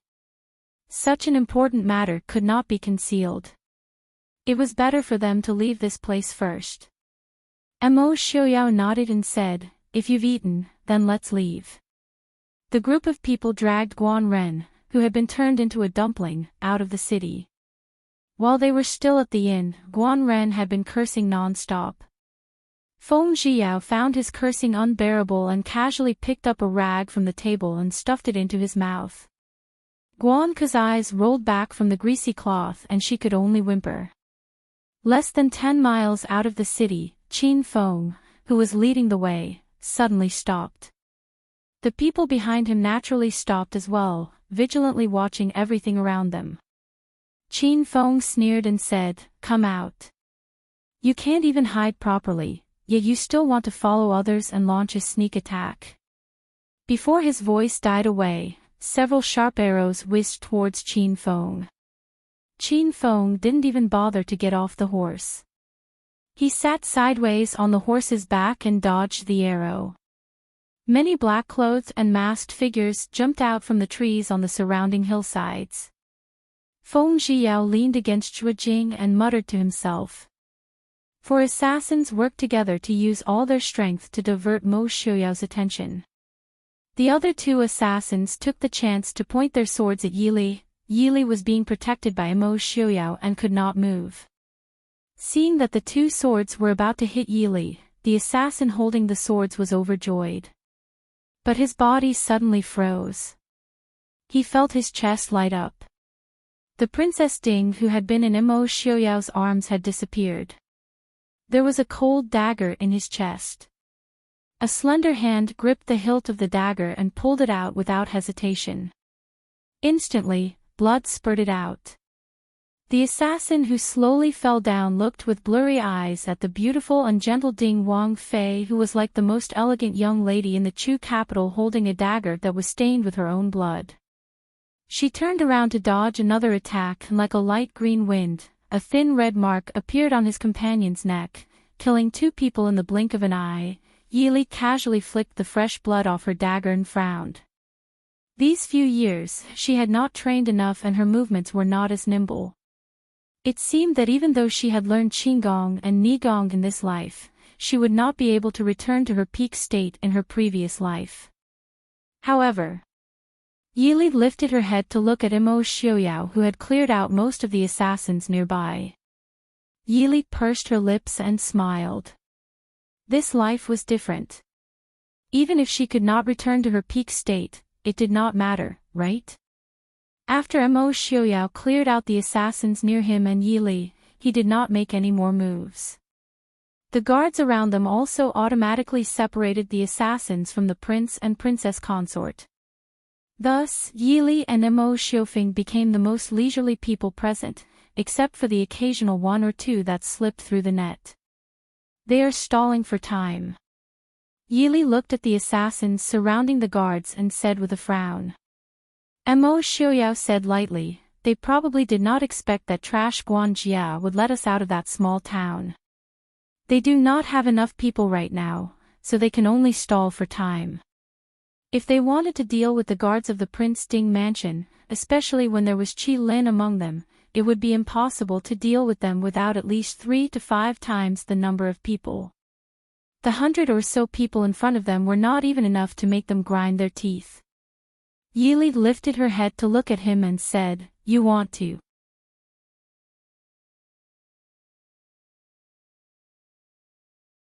Chapter 507. Imo Xiaoyao sneered, "Wait. If we don't teach Imo Jingqi a lesson, he won't know what it means to stop. Even though we're not afraid of him, mosquitoes and flies can be a nuisance." Hearing Imo Xiaoyao's words, Yili didn't say anything more. She leaned against the horse next to her and observed the fight. The horses of the Prince Ding mansion were all excellent warhorses. Even though they were fighting on the official road, the horses only ran to the grass on the side of the road and quietly grazed on the grass. They didn't seem frightened at all. Some of the horses even stood on the official road and took the opportunity to trample on the black-clothed assassins who had been knocked to the ground. Even though the assassins tried their best to stall for time, it only took a little more than a quarter of an hour before the group of assassins were all lying flat on the ground. The bodyguards who followed Imo Xiaoyao and Yili to the south had already had enough of being watched from the shadows no matter where they went. It wasn't easy for them to get some exercise, so naturally they couldn't hold back. When they stopped, they still complained that their opponents were too weak. Imo Xiaoyao naturally couldn't really stop and wait for the other party to come knocking on his door. The group could only continue on their way. As for the corpses on the official road, no one paid any attention to them. After all, commoners didn't walk on the official road, so they didn't have to worry about scaring people. The group knew that they were nearing Shattered Snow Pass by the next day, but they still didn't see anyone chasing after them. If it was Imo Jingqi's men, they wouldn't be so slow. Imo Xiaoyao frowned and waved his hand, ordering, "You guys go back and tie up all the deputy generals along the way." Several Qi Lin men heard the order and immediately went forward to ask, "Prince, should we kill them?" Imo Xiaoyao said calmly, "Tie them up if you can, kill them if you can't." This subordinate obeys. How could they, the Qi Lin, not have a mission that they couldn't complete? Immediately, the group decided that they had to kidnap all of the deputy generals of the 11 Chu state cities that were seriously ill and bring them back to the northwest. Although it was a bit of a pity, why didn't the prince give the order to kidnap the general? The position of deputy general did not sound too difficult. Hearing this, Feng Zhiyao asked curiously, "Prince, didn't they stop chasing us? Looks like he's quite tactful." Imo Jingqi definitely wouldn't just send a group of people to assassinate them, and they didn't hide their tracks along the way. The only explanation was that the generals guarding the city had no intention of chasing after them. The corners of Imo Xiaoyao's lips curled up slightly as he said coldly, "There's a price to pay for making I wait for nothing." Feng Zhiyao couldn't help but shiver. In the end, it was Imo Jingqi who had provoked the prince, right? Thinking about Mo Jingqi's expression when the news of all the deputy generals suddenly being kidnapped and disappearing reached the Chu capital, Feng Zhiyao was secretly amused. If they could kidnap the deputy generals, they could naturally kidnap the general. He believed that their journey back from Nanzhao would be much smoother and cleaner. Prince, Shattered Snow Pass is up ahead. Do you think General Murong would? Mo Xiaoyao shook his head and said, General Murong is a righteous and upright person. Mo Jingqi would never give him such an order. Even if Mo Jingqi's people were at Shattered Snow Pass, it wouldn't be easy to move troops without permission. Feng Zhiyao nodded, that's true. Mo Xiaoyao lowered his head and said to Yi Li, how about we rest for a day in Yonglin and come out the day after tomorrow? Yi Li nodded and said, you can decide. Big Brother should also be waiting for us in Yonglin. Looking at the city that was already in sight, Yi Li couldn't help but sigh in her heart. In the blink of an eye, 5 or 6 years had already passed. 6 years ago, she was still doing her best to protect this small city. But now, this place already seemed to have nothing to do with them. Sure enough, Su Qingchen was waiting for them in Yonglin. When everyone arrived at the small city of Yonglin, young Master Qingchen was sitting leisurely in the best tea house in Yonglin City, drinking tea. Seeing them come in, Su Qingchen smiled and said, I've been waiting for you for a long time. I've already booked an inn. How about we rest for a day in Yonglin before coming out? Yi Li smiled and said, Big Brother is very thoughtful. Xiaoyao and I also have the same plan. Everyone took a seat. Su Qingchen raised his eyebrows and said with a smile, it seems that everyone didn't have enough fun on the way. Hearing this, Feng Zhiyao was immediately filled with resentment and complained, isn't that so? Young Master Qingchen, you don't know. We've been walking and waiting all this time. In the end, we've already passed the Cloud Mist River, but those cowards still haven't caught up with us. You made me look forward to it. These past few years had been too peaceful. In the northwest, there were even people fighting to suppress bandits. So much so that there weren't even any bandits in the northwest now. Really, his hands were itching. Mo Jingqi is really boring. If he gives the order to kill us, he'll definitely kill us. If he gave an order, how would those generals dare to disobey? I also want to experience the feeling of being surrounded by thousands of soldiers. Look at now, the people below are cutting corners. If Mo Jingqi knew that we left Shattered Snow Pass without losing a single soldier, I wonder if he would die of anger. Su Qingchen shook his head and said with a smile, Feng San, you're thinking too much. Mo Jingqi can't possibly make an announcement. Once it's announced to the world, it's tantamount to officially declaring war on the Mahist army. I'm afraid that before he can kill us, the Mahist army will march to Feihong Pass. If they can really kill the prince with all they have, then it's fine. But if the prince comes to the northwest, the anger of Prince Ding and the nearly 1 million Mahist army wasn't something that just anyone could bear. After listening to Su Qingchen's analysis, Feng San could only express regret for Mo Jingqi's cowardice. Reporting to Prince, downstairs, an envoy from the Chu state requests an audience. An imperial bodyguard came up to report. An envoy from the Chu state. Feng Zhiyao was somewhat astonished. He looked at Mo Xiaoyao and Yi Li and asked, in this kind of situation, an envoy from the Chu state can still request an audience with the prince? Su Qingchen smiled indifferently and said, Feng San, why don't you guess who the envoy from the Chu state is? Feng Zhiyao looked at him and said, could it be that young Master Qingchen has already met him? Su Qingchen shook his head and said, I haven't, but I can make a few guesses. Nanzhao has sent a letter of credence to invite the rulers and dignitaries of various countries to attend Princess Anqi's wedding. The Chu state can't send an envoy that's too low in rank, but, with Mo Jingqi's personality, he won't come in person. Mo Jingqi was someone who valued his status the most and was also very vigilant about his own safety. Mo Jingqi hadn't even been 100 li away from the capital, much less come to Nanzhao, which was thousands of li away. Usually, unless it was absolutely necessary, he would stay within the heavily guarded palace and would never take half a step out of the palace. Mo Jingqi already knew that Prince Li has some connections with Nanjiang. This time, he won't let Prince Li get ahead of him. In the entire capital, Mo Jingqi can only trust the Lu family. Su Qingchen smiled faintly, but there was a hint of coldness in his smile. When Mo Jingqi suddenly decided to make an example of the Su family, the Lu family must have instigated it. Mo Xiuyao frowned and said, Lu Chunfeng. Feng Zhiyao blinked and asked, who is Lu Chunfeng? Shuo Jing laughed softly and said, young Master Feng, Lu Chunfeng is Prime Minister Lu, noble consort Lu's father. It was no wonder that Feng Zhiyao didn't know.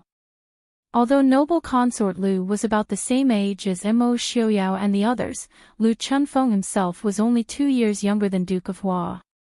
In Feng Zhiyao's memory, he was Prime Minister Lu by the time he noticed this person. Naturally, he didn't remember his name.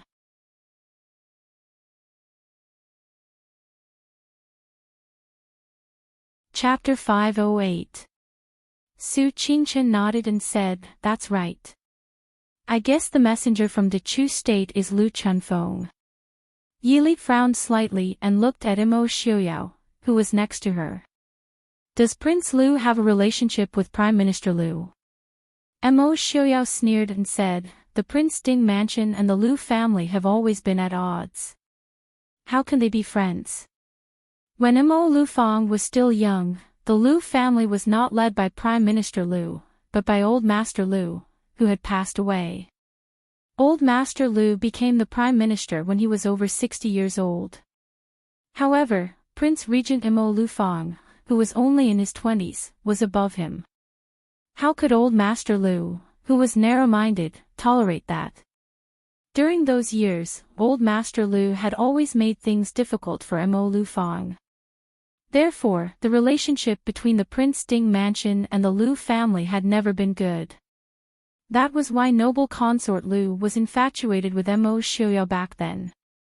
Not only did Mo Xiuyao have no interest in her, but even the Lu family did not agree to the marriage. Instead, they sent her to the palace without hesitation. Let him in. I also want to see why he wants to see Mo Xiuyao ordered calmly. Not long after, the man was led into the tea house. As expected, it was Prime Minister Lu, who had white hair and a beard. Although Lu Chunfeng was old, his body and spirit seemed to be in good condition. His pair of cloudy eyes were shining with shrewdness. However, the people standing next to him stunned everyone. There were 2 women standing next to Prime Minister Lu. The older one was wearing a snow-white robe. Her beautiful face looked cold. Who else could it be other than noble consort Lu? Although noble consort Lu was over 30 years old, time seemed to be extra kind to her. She did not look much different from 5 or 6 years ago. Standing next to noble consort Lu was a 13 or 14-year-old girl. She was wearing a light yellow robe embroidered with pink and white hibiscus flowers. Her face, which had gradually grown up, was already showing a faint trace of beauty. It could be imagined that in 2 years, the young girl's appearance would definitely not be inferior to noble consort Lu's. Her clear and bright eyes revealed a purity and elegance that noble consort Lu would never have. Seeing Yili, the girl's face lit up. She couldn't help but take a step forward and call out softly, Princess Ding. Yili was slightly startled. Looking at the countenance that bore some resemblance to Empress Hua and Hua Tianxiang, her heart stirred as she said, Princess Chang'e. Seeing that Yili remembered her, Princess Chang'e nodded her head in delight. She lifted her foot, intending to walk towards Yili. Behind her, noble consort Lu lightly coughed, indifferently saying, Princess, as the princess of a country, you should pay attention to etiquette. Do not lose your decorum and shame the emperor. Halting her steps, Princess Changle turned her head to look at noble consort Lu. Beaming, she replied, "Many thanks to noble consort for the reminder." However, it was not this princess who wanted to come up. Rather, it was noble consort who suggested it. This princess only wishes to reminisce about the past with Princess Ding. I wonder who your highness wishes to reminisce with. Noble consort Lu's complexion changed as she stared fixedly at Princess Changle. Princess Changle was not afraid, unhesitatingly returning her gaze. After a while, noble consort Lu replied, "I naturally wish to reminisce with Princess Ding." Yili stood up. Smiling faintly, she said, "It is rare to meet an old friend in this border town. Since both noble consort and the princess wish to reminisce with this consort, why don't we change locations? This will also prevent noble consort's reputation from being ruined." Princess Changle cheerfully took Yili's hand. Smiling, she said, "Princess Ding, long time no see. I thought we would never see each other again. Let's go somewhere else to talk." Finished speaking, Princess Changle pulled Yili towards a side room. The entire upper floor of the tea house had been reserved by Su Qinchin. There was no need to worry that Princess Changle would casually walk into someone else's room. After taking 2 steps with Yili, Princess Changle turned her head to look at noble consort Lu, who was still standing in her original position. Narrowing her watery eyes, she smiled and said, "Noble consort Lu, you are still not leaving? Even if this princess's reputation is somewhat lacking, it does not matter. The emperor's daughter does not have to worry about marriage. However, if noble consort Lu, I wonder if imperial father would like to hear someone say that a pear blossom is unfaithful. What nonsense are you speaking?" Noble consort Lu's face reddened. Glancing at the purple-clothed, silver-haired man with his back to her, she quickly followed. Behind her, Feng Zhiyao finally recovered his wits. Pointing in the direction that Princess Changle had disappeared, he clicked his tongue and said, "That girl is Princess Changle." Mo Xiaoyao raised his eyes and glanced at him, indifferently lowering his gaze to drink his tea. "Do you have any objections?" Feng Zhiyao was embarrassed and speechless. What objections could he have? Although he had only met Princess Changle once or twice, he still remembered the innocent and adorable appearance of the little princess, who had been doted on and protected by older sister Hua. Previously, he had even been jealous of this little princess, because she had received all of that person's love and care. However, was this the so-called "a girl changes 18 times between childhood and womanhood"? That innocent and adorable little princess could actually casually spit out such bitter mockery.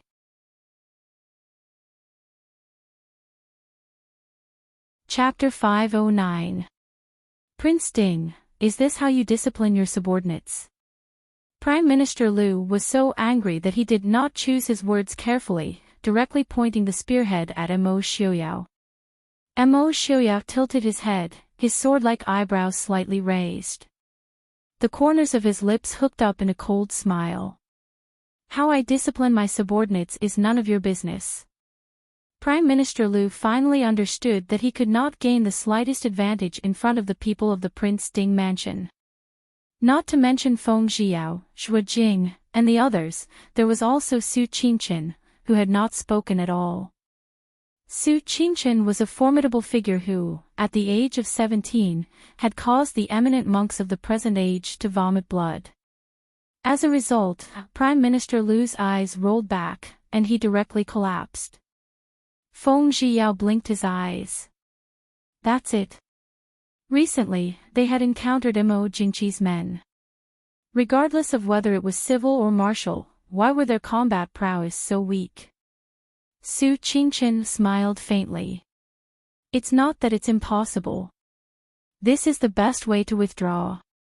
This showed that Prime Minister Lu knew when to yield and when to stand tall. If he continued to persist, it was likely that he would faint from Feng Xiao and the others' provocations. In the end, Su Qingchen could not allow an old man in his 70s or 80s to lie on the ground all alone.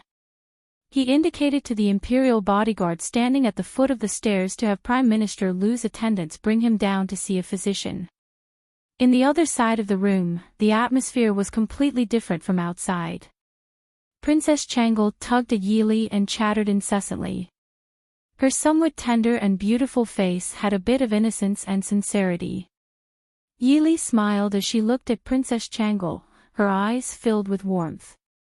After not seeing each other for several years, the once lowly girl had already grown into a slender and elegant young lady. Only noble consort Lu sat a bit further from the two. Her expression was indifferent and somewhat absent-minded. Clearly, she had no intention of reminiscing about old times with Yili. Noble consort Lu did not pay attention to Yili. Yili also did not intend to pay attention to noble consort Lu. Originally, when they first met several years ago, Yili had a somewhat favorable impression of noble consort Lu. After all, it was not easy to have such a unique woman in the palace. However, after seeing noble consort Lu's infatuation with Mo Xiuyao and how she targeted her both openly and secretly, Yili's good impression of her had completely disappeared. After all, no matter how much noble consort Lu loved Mo Xiuyao, she, Yili, was Mo Xiuyao's legal wife. She had no problem with noble consort Lu liking Mo Xiuyao, but it was a bit too much for her to be so fond of his first wife that she disliked her. Especially when Yili saw noble consort Lu's cold and noble appearance, she easily thought of how she begged Mo Xiuyao in the peach forest in the imperial palace. She couldn't help but feel upset. Princess Ding, I heard that you gave birth to an adorable little brother. Pulling on Yili's arm, Princess Changel asked curiously. Yili smiled and nodded. That's right. He's already 5 years old. Sighing, Princess Changel said, the little brother born to Princess Ding and Prince Ding's uncle is definitely adorable and intelligent. Why did Princess Consort not bring him to the southern border? Yili looked at Princess Changel's regretful expression. Yili could not help but laugh. Raising her hand, she tapped Princess Changel's nose and laughed. There are so many little brothers in the palace. Has Princess not seen enough? Princess Changel lightly snorted, her small lips curling as she replied, Imperial Mother did not give me a little brother. Changel does not have a little brother. Good, good, good. You don't have a little brother.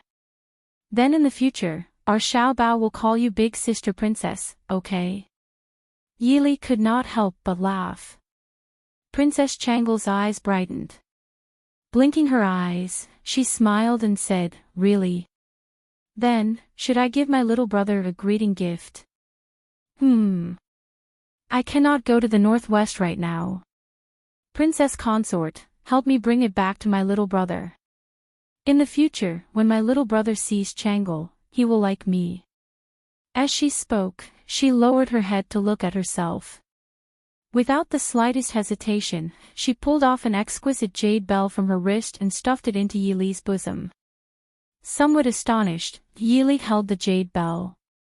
It was exquisitely carved from the highest quality white jade and had an auspicious design of a dragon and a phoenix. The dragon and phoenix intertwined to form a small bowl. Between the hollow dragon and phoenix, one could see a round jade bead wrapped within.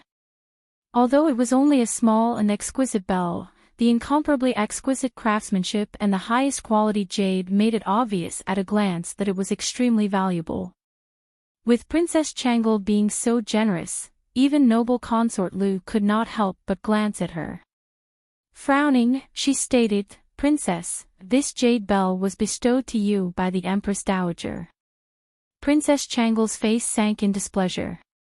She replied, since Imperial Grandmother bestowed it to I, it is I's. What does it have to do with noble consort Lu who I wish to give it to? Yili reached out to hold Princess Changel. Smiling, she replied, all right. I thank Princess for your gift on behalf of Chen. Speaking of which, I should also give Princess a gift on behalf of Chen. However, I really don't have anything on me that I can take out. Princess Changle's eyes brightened.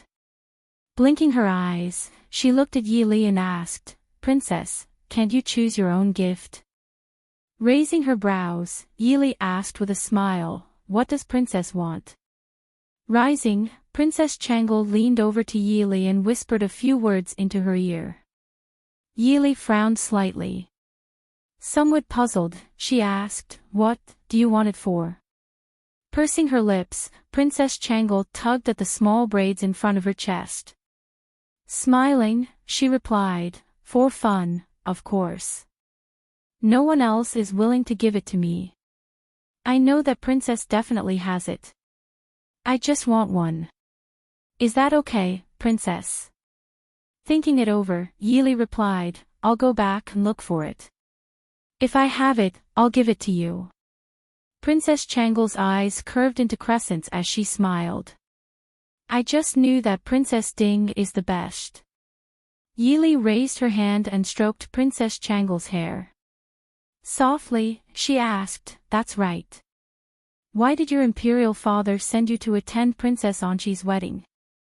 Hearing these words, Princess Changle's originally clear eyes dimmed slightly.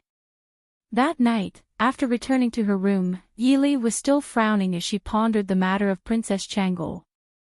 Although in Yi Li's eyes, Princess Changle was still a child, in reality, she had already grown up. Although Princess Changle would occasionally provoke noble consort Lu, she understood what could and could not be said. As a result, she could only casually find an excuse for Yi Li's question. Yi Li also understood that although Princess Changle was a princess, she did not have freedom. As such, she did not force her. What is Princess Li thinking about? Mo Xiaoyao asked softly as he supported Yi Li's shoulders from behind. Yi Li turned her head to glance at him. Smiling faintly, she replied, it's nothing. I'm thinking about Princess Changle's wedding. For the Grand Duchy state to allow a noble consort and a princess to personally attend the wedding of a princess of Nanzhao was truly unreasonable. Of course, noble consort Lu's attendance was even more unreasonable than Princess Changle's. However, Yi Li was more concerned about Princess Changle. Naturally, she did not have any thoughts about noble consort Lu. Mo Xiaoyao sat down by Yi Li's side. As he poured a cup of tea for each of them, he asked, what's wrong with Changle? Yi Li replied, don't you feel that it's strange that Mo Jingqi did not personally attend Princess Anqi's wedding? Instead, he sent a noble consort and a princess. It was reasonable for a princess to be sent as an envoy to another country. However, sending a noble consort alone to another country was extremely strange. Mo Xiaoyao placed his teacup on the table. Raising his eyes to look at Yi Li, he said, Mo Jingqi most likely wants a political marriage. A political marriage. Yi Li stared blankly, unable to react. A political marriage. Who is it? Mo Xiaoyao calmly looked at her, not replying. Yi Li quickly reacted. Frowning, she asked, are you talking about Princess Changle? However, Nanzhao does not have a prince, nor does it have any worthy nobles. Why would the eldest princess of Duchy state need a political marriage?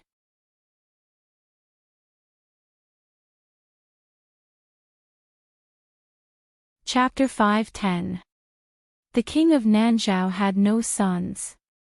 He did not even have any living brothers or nephews. As a result, Princess Anqi had become the crown princess, the next queen of Nanzhao. As a result, who did the princess wish to marry into? Mo Xiaoyao indifferently stated, although Nanzhao has no princes, there is still the king of Nanzhao. You mean? Yi Li was speechless.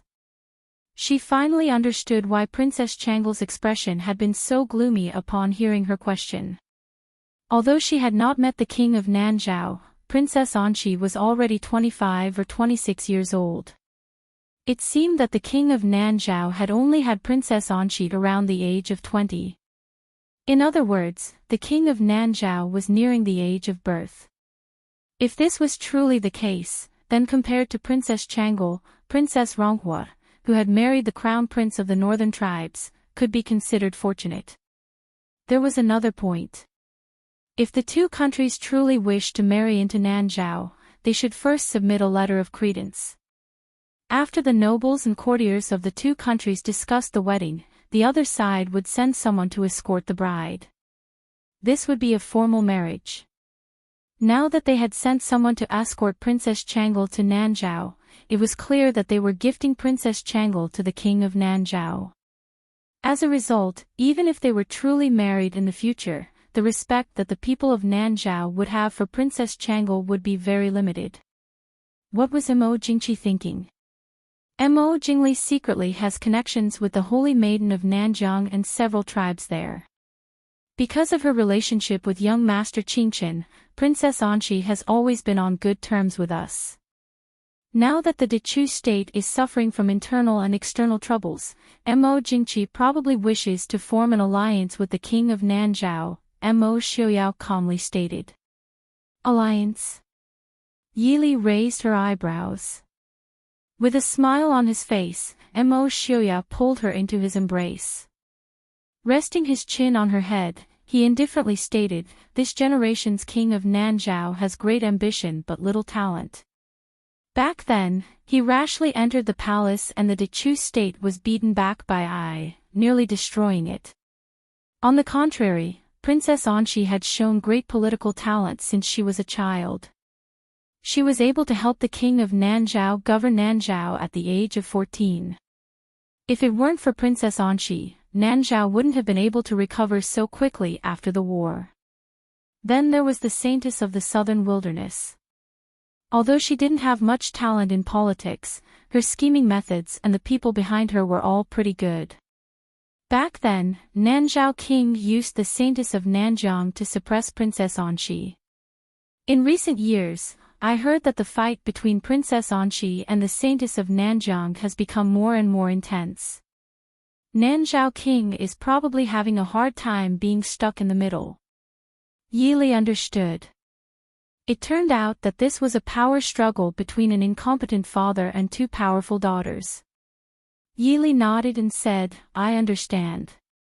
After all, the king of Nanzhao is the king of Nanzhao. Even if he doesn't have much ability, as long as he sits on the throne, he can compete with Princess Anqi and Xu Manlin." Because Princess Anqi and Xu Manlin had someone backing them, the king of Nanzhao also planned to form an alliance with Mo Jingqi of the Dechu state. Speaking of which, Xu Manlin should have retired from the position of saintess and retired to that southern border Holy Land, right?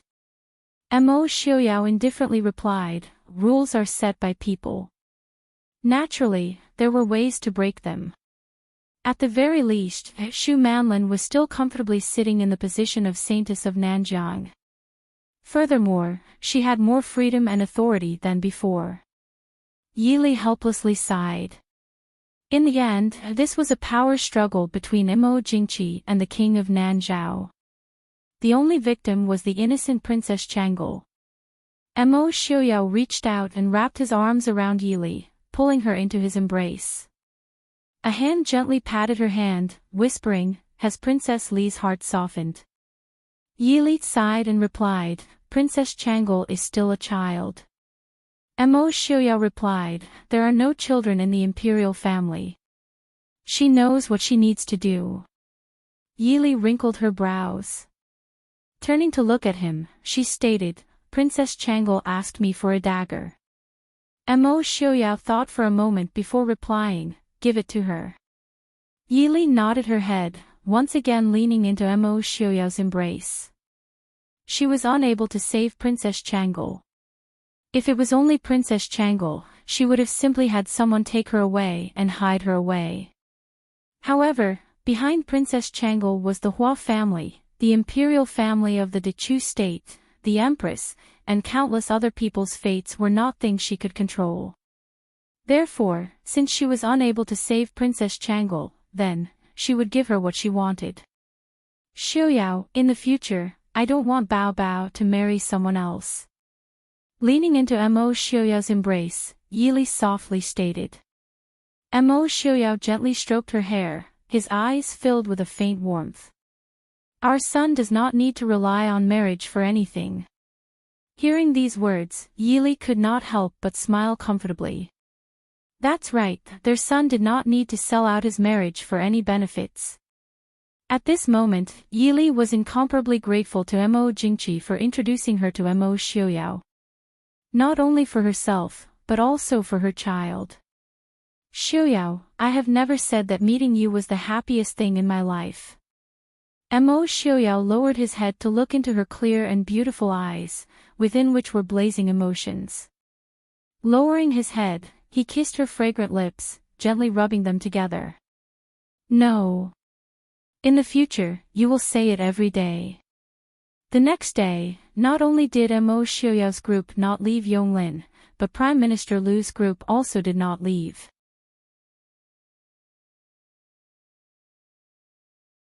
Yili stopped and looked back at her with a faint smile. She sneered, so, are you coming or not? Noble consort Lu's pale face suddenly turned pink. She gritted her teeth and followed her. Mo Xiaoyao had never treated his guests well. Of course, he couldn't be blamed for this. Ever since he was young, no matter where he went, he was always warmly entertained by others. The number of people who could be entertained by him could be counted on one hand.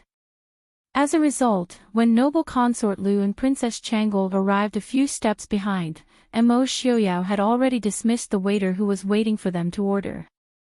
Unsurprisingly, the dishes he ordered were all things that Yili and himself liked to eat. As for Yili, because she was very familiar with Hua Tianxiang, she had some understanding of Princess Chang'e. She had also ordered several dishes that Princess Chang'e liked to eat. As a result, when the table was filled with dishes, noble consort Lu's expression became even more unsightly. Yili looked at the gloomy-faced noble consort Lu, who had only picked a few pieces of vegetables to eat, and felt somewhat puzzled. Even if noble consort Lu didn't order the dishes to her liking, the dishes in this restaurant shouldn't be so bad, right?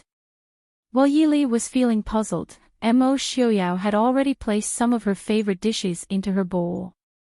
Softly, he said, the cooking skills of this restaurant's cooks are not bad. Try it. Yili lowered her head and tasted a mouthful. Indeed, it was not bad. Although it could not compare to the Prince Ding Mansion's chefs or the Concentrated Fragrance Pavilion's chefs, it was definitely much better than Yili's. Yili was not a picky eater. She could even eat her own home-cooked dishes, much less this kind of cooking skill. Raising her hand, she placed a piece of chicken, which had been cooked to perfection, in Mo Xiaoyao's bowl, saying, "Try this. It's very tasty." The expression on Mo Xiaoyao's face immediately became even gentler. Although he frowned at the sight of the chicken, he still lowered his head and ate the entire piece of chicken. Seeing Mo Xiaoyao's serious appearance as he ate, Yili smiled faintly. From time to time, she would place some food into his bowl. Because of his 10 years of illness, Mo Xiaoyao's diet was very simple, and he did not like to eat meat or fish.